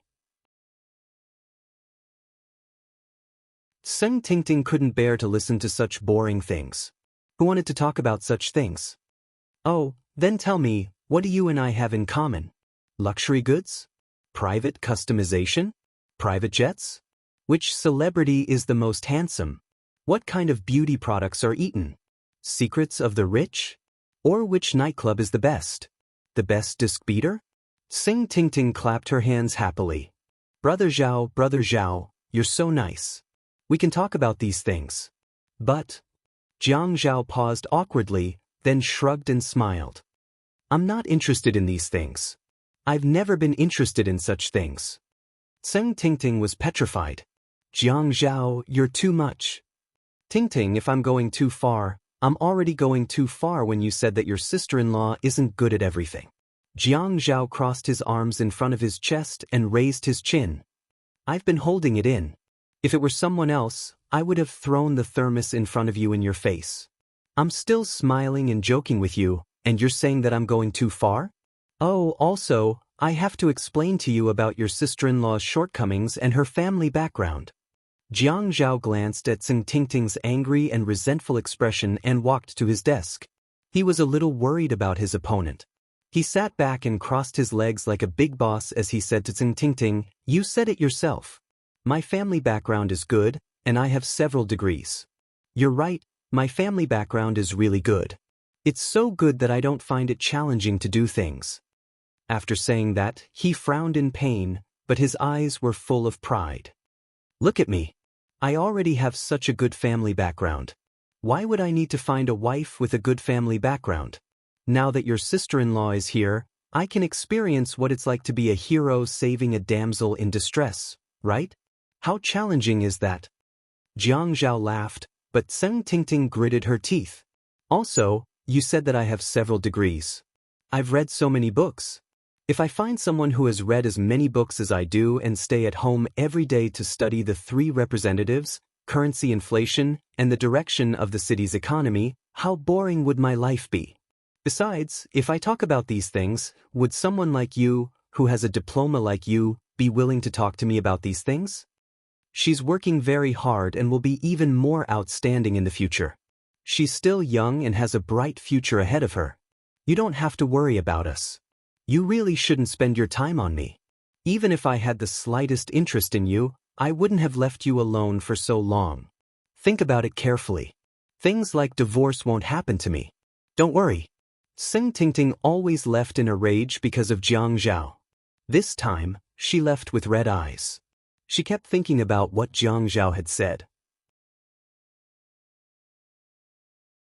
Even if I had the slightest interest in you, I wouldn't have left you alone for so long. How could this man be so hateful? How could he say such hurtful words in such an ungentlemanly manner? Resident Shi Zhentian held a bunch of keys and stood outside the studio on the second floor. He really wanted to insert the keys into the keyhole to see what was inside. Actually, he didn't need to see to know that those things were Yunwu's treasures. Yunwu had gone to the company to take care of things and wasn't home during the day. However, when it was the weekend, he would stay in the studio all day and not come out. When he came out, There wasn't much change. Unwoo was still eating and sleeping. There wasn't much difference, but it was precisely because of this that he was worried. He wondered if he should harden his heart and burn everything in the room. If he burned everything, it would be a clean end. He had spoiled Unwoo too much, but the Unwoo now wasn't the Unwoo of the past. The Unwoo of the past had a weak heart and couldn't be stimulated in the slightest. He had to protect him. Unwoo was his life. But now that Unwoo had grown up and had gone to the hospital for multiple checkups, it was confirmed that there was no problem with his heart. He didn't need to protect him like that anymore. He had to let Unwoo grow up and become a man who could take things up and let go. He couldn't be as weak as he was now. Unwoo had accurate and fast marksmanship, a rational and calm mind, and had always been decisive in doing things. As long as he could overcome the hurdle of love, he would be favored by the heavens. Unwoo couldn't make this decision. As his grandfather, he would make this decision for him. When the key was close to the keyhole, his hand trembled, and the bunch of keys jingled. And watched as Shi Juntian went up to the second floor and didn't come down for a long time. She wanted to see what was going on and saw this scene when she stood at the staircase. She slowly retreated, walked to the garden, and called Unwoo. And Anne's appearance was that of a cold beauty. She had always been cold and expressionless. When she spoke, she was also methodical. "Brother Yu, Grandpa is outside your art studio. He seems to want to open the door, but he looks very nervous." Unwoo hung up the phone very quickly. Shi Juntian was in the art studio. He pulled open the white canvas, and he couldn't bear to look at the faces under it. He didn't know what kind of charm Yunyi had that allowed her to have so many expressions under Yunwa's pen. Bright and beautiful smile, silent sadness, shyness when she lowered her eyebrows, and playfulness when she grinned. Yunyi was the change of yin and yang. The sun was the curve of the 4 seasons. The Chinese parasol tree behind him was also the transition from death to life. It went from being bald in winter to being green in spring, lush in summer, and golden in autumn. Attention, Hongcha 866.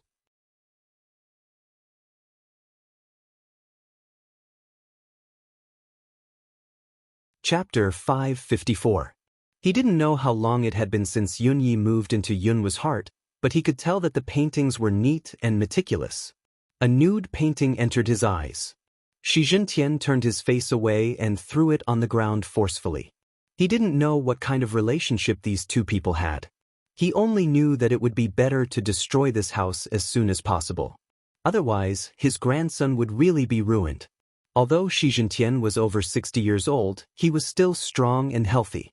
The only thing that could make him sad was this grandson of his. He took down the drawing boards on the easel one by one. The ones that were mounted on the wall and dried on the bookshelf were all taken down and pushed together. At this time, he had to go all out. He strode to the door of the studio and shouted, "Agu, come and move things. Burn it clean, burn it to ashes, and use it as fertilizer for peanuts." Yunwa's car drove very fast, especially when he heard in and say, "Grandpa asked the servants to move all the paintings in the studio to the open space in the back garden." The iron gate outside the house opened for Yunwa's car. The car didn't park in the parking lot in the front garden. Instead, it drove directly from the main villa to the back garden. Smoke was rising in spirals in front of the windshield. He slammed on the brakes, threw the car down, and rushed over without even closing the door. The young man was still the same young man, but he didn't have the stability that was disproportionate to his age.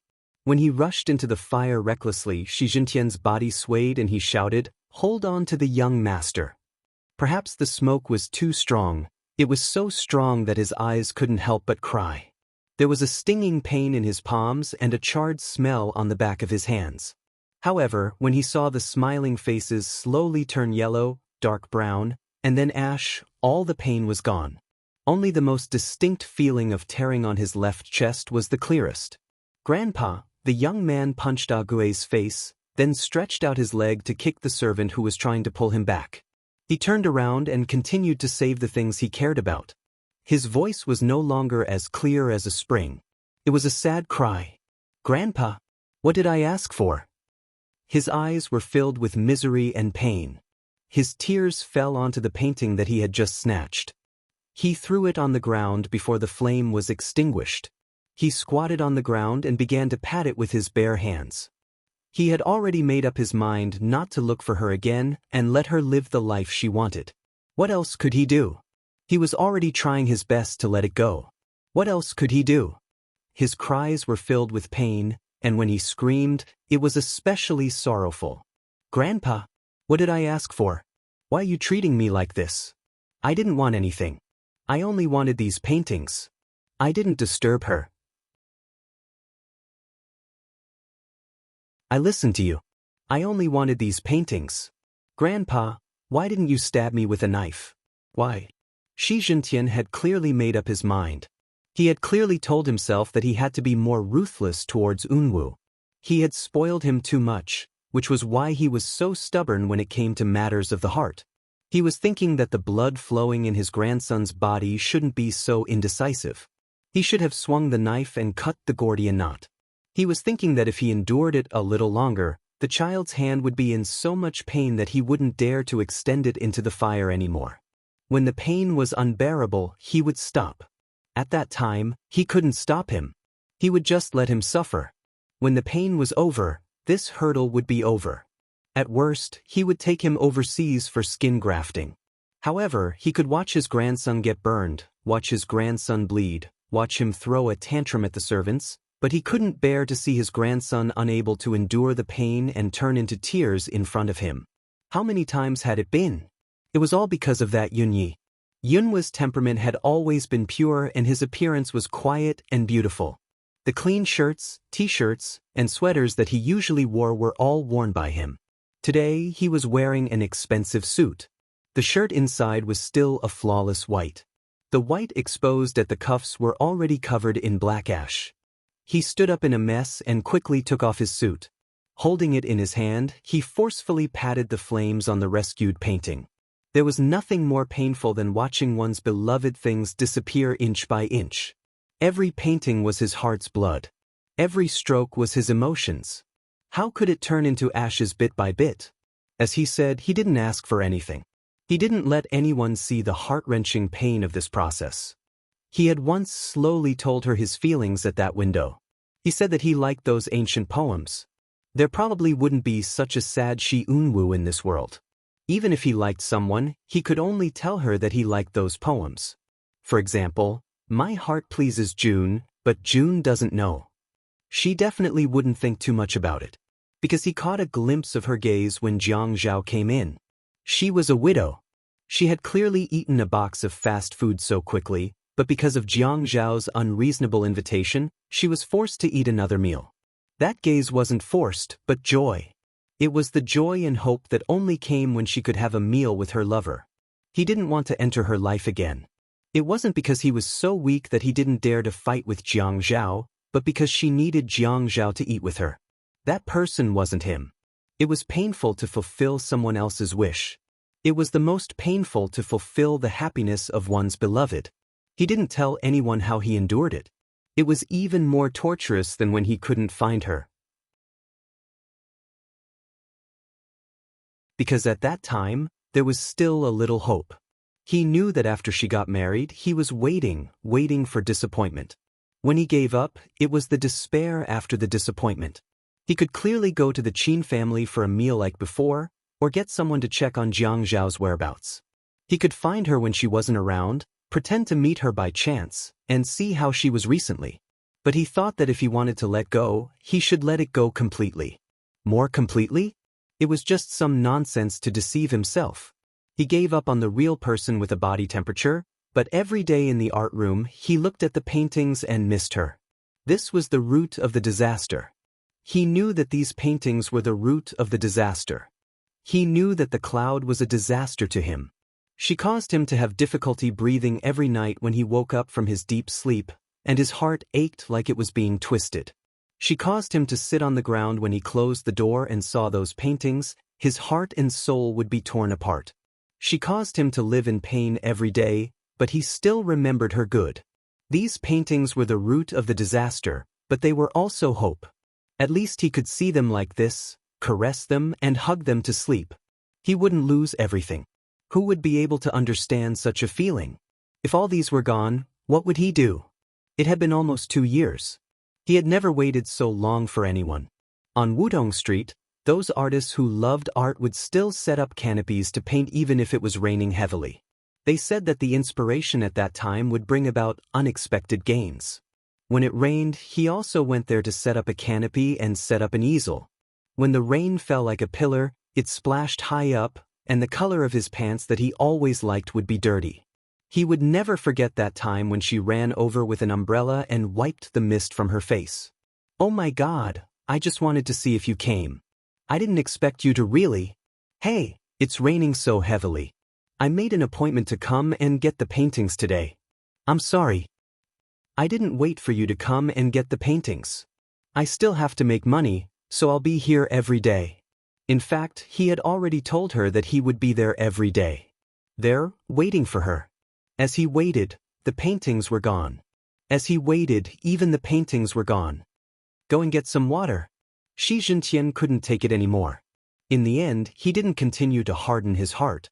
He hardened his heart, but he couldn't block out Yunwu's grief from his ears. He couldn't stand Yunwu's painful crying as he put out the fire. He muttered to himself, repeatedly asking himself, "What should I do? What should I do? The paintings are gone. What should I do?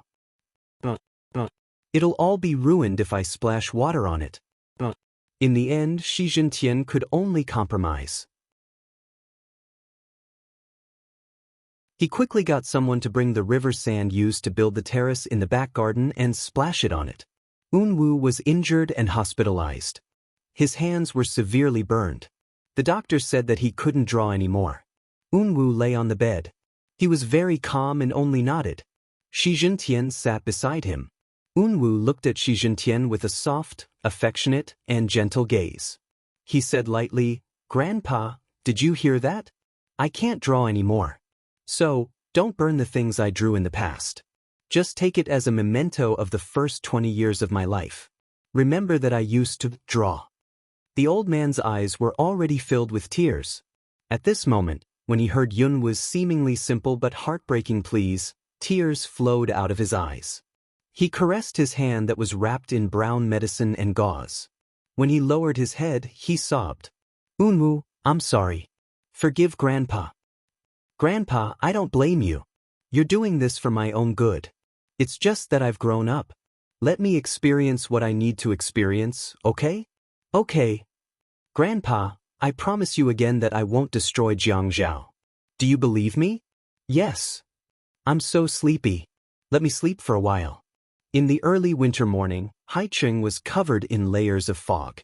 It had to be around 10 o'clock before it dissipated. Yi Er drove to the university town to attend the high school classes. Her major was chosen by Jiang Zhao. He didn't seem to want her to have much success in the future. In Yi Er's eyes, it was a bullshit major in finance and accounting. Jiang Zhao said that after she finished this major, it would be easy for her to take the civil service exam. Even if she didn't take the civil service exam, it would be good to have a wife who could manage the accounts. "But I want to learn how to dance." "What dance? What's there to learn? Didn't you win an award before? Your teacher might not be as good as you. If you have nothing to do, just stand on the bed and dance for me." Zhuang Yichen made an appointment with Jiang Zhao. Jiang Zhao thought it was something serious, but when he went over, he found out that it was about Xia Qian's driver's license. Today, Zhuang Yichen leaned against the princess bar counter.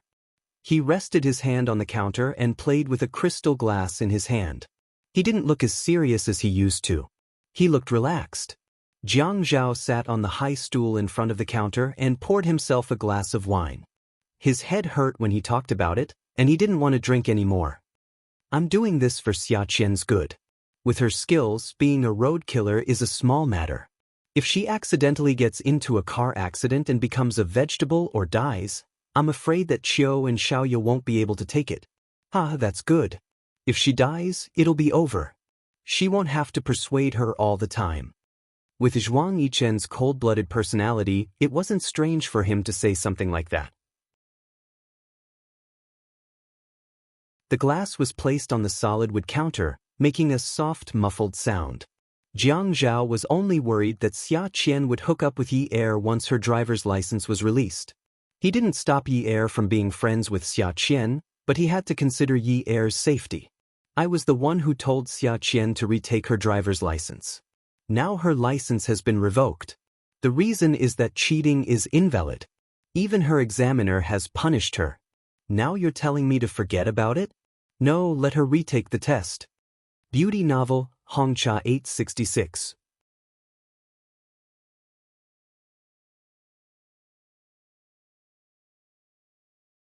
Chapter 555. Sigh. Zhuang Yichen shook his head. He let go of the bar counter and flipped over to lean against it.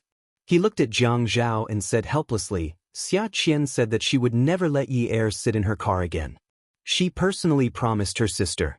Zhuang Yichen paused and suddenly burst into laughter. Jiang Zhao was confused and asked, what else did she say? She also said.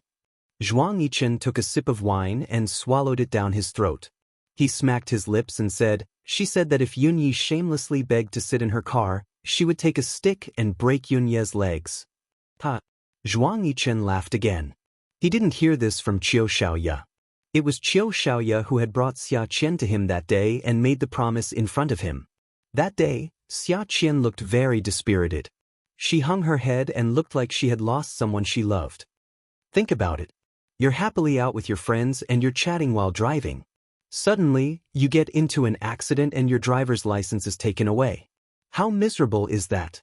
There's nothing more heartbreaking than having your license taken away on your first day on the road. Xiaoya nudged Xia Qian. Cut the crap. You're not out of love. Get to the point. Xia Qian pushed Qiu Xiaoya away and watched Zhuang Yichen walk up to him. She whispered sneakily, brother-in-law, please help me think of a way to get my driving license back. I really don't want to take the driving test anymore. I still want to study and work seriously. My time is really precious. Xiaoya didn't hear what Xia Qian was saying. She walked over impatiently and asked, what did you say to my friend? What did you want? Zhuang Yichen looked at Xia Qian and smiled. When he looked up at Xiaoya, he raised his eyebrows and asked curiously, what did you say to your sister? Xiaoya rolled her eyes at Xia Qian and reprimanded her in an exasperated tone. She insisted that I think of a solution for her. I told her that there was no solution, so she asked me to find someone to open the back door for her. I told her that you were my friend and that you might be able to help. However, it's fine if you don't want to help. Serves her right for provoking Jiang Zhao. She's lucky that he didn't make things difficult for her. Zhuang Yichen had been standing, but now he sat down and looked up at Xia Qian's sneaky expression. Qiu Xiaoya had no reason to tell others about their relationship, but she kept saying that their relationship was over. Why did she come to him for help again and again? Xia Qian's way of calling him brother-in-law was interesting. Zhuang Yichen came back to his senses and looked at Jiang Zhao's gloomy face. Xia Qian's promise must have angered Jiang Zhao. He leaned his elbows on the bar counter and pushed his crystal glass towards Jiang Zhao's glass with his right hand. When they touched, he said, Brother Zhao, do me a favor. Who told you to investigate my private affairs? Wouldn't it be better if you didn't investigate me? If you didn't investigate me, I wouldn't have been able to find you for this. You're just looking for trouble. Jiang Zhao opened his glass and said, Xia Qian's matter won't work. It's too dangerous. With her personality, she'll bring trouble to Yunyi sooner or later. As long as Zhuang Yichen asked Jiang Zhao for help, his attitude would be much better when there was no exchange of benefits. What can she do? I asked Qiu Xiaoya to buy her a new car with a high safety factor, and also found her a personal training partner. Driving was just a matter of driving on the road, and she would get used to it after a while. Even if she has a bad personality, she won't do anything. Then you owe me a favor. Yes, I'll remember it. Don't worry. I know how to pay back a favor. Jiang Zhao pushed his glass over and touched Zhuang Yichen's glass. The two of them raised their glasses and drank it in one gulp. Yi Er parked the car. There was a bag and a jacket on the passenger seat. He put on the jacket, grabbed the bag, pulled out the car key and pushed the door open. Yi Er had just gotten out of the air-conditioned car, so it was a little cold. The cold fog and the chilly morning wind drilled into her neck, making her hair stand on end. She shrunk her neck and pulled the zipper on her thin jacket. The breath that he exhaled appeared very white in the misty morning, like a cloud. There was another person who stood on the balcony outside She Empire's CEO's office. He exhaled like he was exhaling a cloud. He reached out and gripped the air until the air that came out of his lungs dissipated. His hand hung in midair. His fingers were long and slender, but they were not as white as the skin on his face. They were mottled with pink spots like newly grown flesh. Anan knocked on the glass door. Unwoo turned around and nodded at her. Anan pulled open the glass door and walked to Unwoo. "Brother Yu, we've got the land at room 326. It was cheap, the lowest price in history. Thank you for your hard work." Unwoo smiled with relief. Anan was normally a cold person. When she saw the smile on Yunwoo's face, she sighed internally. Then she smiled along with Unwoo, and her eyes lit up. "Brother Yu, Grandpa still doesn't know about this. Should we inform him?" "There's no need for that. Grandpa will only let me do whatever I want. By the way, how's the deal with the expert going? Don't leave any loose ends." Unwoo rarely frowned, but if he did, it meant that he was serious. Anan shrugged. "Don't worry, we've given him both dates and slaps. Nothing will happen. What's next after we get the land? If we're going to put on a show, we'll tell the public that we're going to build a coding factory. Then, we'll find a suitable opportunity to invite an authoritative organization to conduct a test. We'll tell them how different the underground water is and how precious it is. We'll hire an expert to do these things. When the reward comes out, we'll build a large-scale hotel." "Okay, I'll arrange it now." Anan turned around and walked to the glass door. Then she turned around again. "Brother Yu, I want to treat you to dinner tonight, okay?" "Heh." Unwoo smiled, and his face was as soft as the lake water in early spring. "Okay, I remember that today isn't Anne's birthday, right?" Anan bit her lower lip lightly, and her face suddenly flushed red. She immediately turned her face away. "Okay, let's go together after work." "Okay." Unwoo shook his head as he watched Anan run away. He muttered, "Even Anan is a year older." Yi-er's bag size was large. She was tall, and carrying such a bag was very stylish. Moreover, she had to go to high school, so it was not a problem for her to carry some books. There was no lack of peers in the high school class, which made up for a lot of regrets in Yi-er's heart. Ever since she started school, she was obviously happier than before, even though she had only been in class for a few days. The seats in the class were random. Those who arrived early would get a better seat. Yi-er drove herself. Since there was nothing going on at home, she always arrived early. After she picked a seat, the empty seats around her could be filled up quickly. Moreover, it was a group of boys. Yi-er and Jiang Zhao did not hold a grand wedding. They were considered low-key among the wealthy. Even if people knew about Jiang Zhao, they might not be interested in his wife, especially the commoners. There was no one in this class who was born into a wealthy family. Moreover, she had not attended any public events with Jiang Zhao. It was normal for people who did not care about the people's lives to not know her. A bunch of boys wanted to make their presence known around her. There were even some who wanted to show off their muscles in the middle of winter. Forget it. Anyway, they wanted to show off their muscles. She was not the one who caught a cold, so she could not be bothered to look at them. Jiang Zhao was a man who looked muscular when he took off his clothes, but skinny when he put on clothes.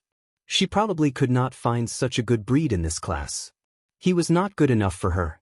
The trouble was that some young men liked to use very romantic methods to woo her. There was no lack of sons of nouveau riche in this class. For example, there was one who had a family of a few million yuan and thought that he was rich. The cool boy had dyed his hair a flamboyant yellow. His hair was not very short, and when it moved, it looked like there was a hedgehog moving on his head. His ears were pierced with earrings. Suddenly, he sat down beside Yi-er. He leaned his hand in front of Yi-er's face and greeted her, "Hi, beauty." Yi-er also waved her hand. "Hi, classmate." "Ah." The boy seemed a little disappointed by Yi-er's reaction. His hand was still moving around on Yi-er's desk like a snake. Beauty, are you free? Let's have lunch together." We can drive there. Yi-er frowned. The smile on her face was a little dry. Classmate. That hand was still waving in front of Yi-er's face. Yi-er was a little annoyed. Classmate, the tattoo on your arm is a little scary. Ah, is it? The boy swallowed his saliva and blushed. He reached out his other hand and touched the platinum chain on his wrist. He kept looking at the chain and said, I think it's okay? It's not scary. Yi-er wanted to vomit blood. Do you have to be so obvious? Will you die if you don't? Look at that Louis Vuitton wallet on your butt. Do you have to deliberately show a big part of it?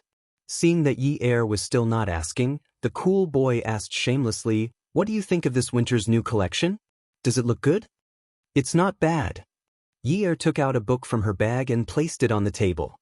She pushed it away and deliberately took out another book and spread it open. She wanted to fill up the table and get rid of that non-mainstream hand. In the end, the cool boy diligently helped Yi-er tidy up the messy books on the table. He folded them neatly and said, You don't have to take them all out. There aren't that many classes. If you think it's not bad, I'll give you this chain. Yi-er shook her head. It's too expensive. I don't want it. What's the big deal? It's just a Cartier. If you like it, I'll buy a female one for you tomorrow. Some people around them couldn't stand it anymore, especially when there was such a big gap between the rich and the poor in the class. You won't bring fake goods tomorrow, right? Fake your ass. The cool boy immediately stood up and made a face that said, Are you F***king asking for a beating? He glared at the boy sitting to Yi-er's left. Yi-er coughed. I don't want this kind of thing. Don't waste your money. I don't like it. You don't like it. The cool boy looked at Yi-er in disbelief. Yi-er thought in her heart, What are you looking at? I'm also wearing branded clothes. It's just that I'm wearing custom-made clothes. But since they were classmates, it's better to be friendly. If this happened in high school, she wouldn't care. She would rather have a fight. But it's different now. If things get out of hand, people might say, 2 19-year-old boys fought over the mayor's wife. This kind of news headline will be devastating. She doesn't want to provoke Jiang Zhao. In the afternoon, Yi-er went to the cafeteria alone for lunch. In the afternoon, the cool boy didn't come to class. Yi-er felt that things had calmed down. But when school ended, Yi-er was blocked at the school gate. The cool boy was carrying a bouquet of lilies and wanted Yi-er to accept it. Attention, Songshu 566. You're tuning in to the Passion Pages YouTube channel. We're so grateful for your support, and don't forget to subscribe to join us on this incredible journey through captivating stories. Your generosity through donations truly makes a world of difference, as it's the primary source of revenue that allows me to expand and enhance this channel for you. Thank you from the bottom of my heart for being a part of this adventure.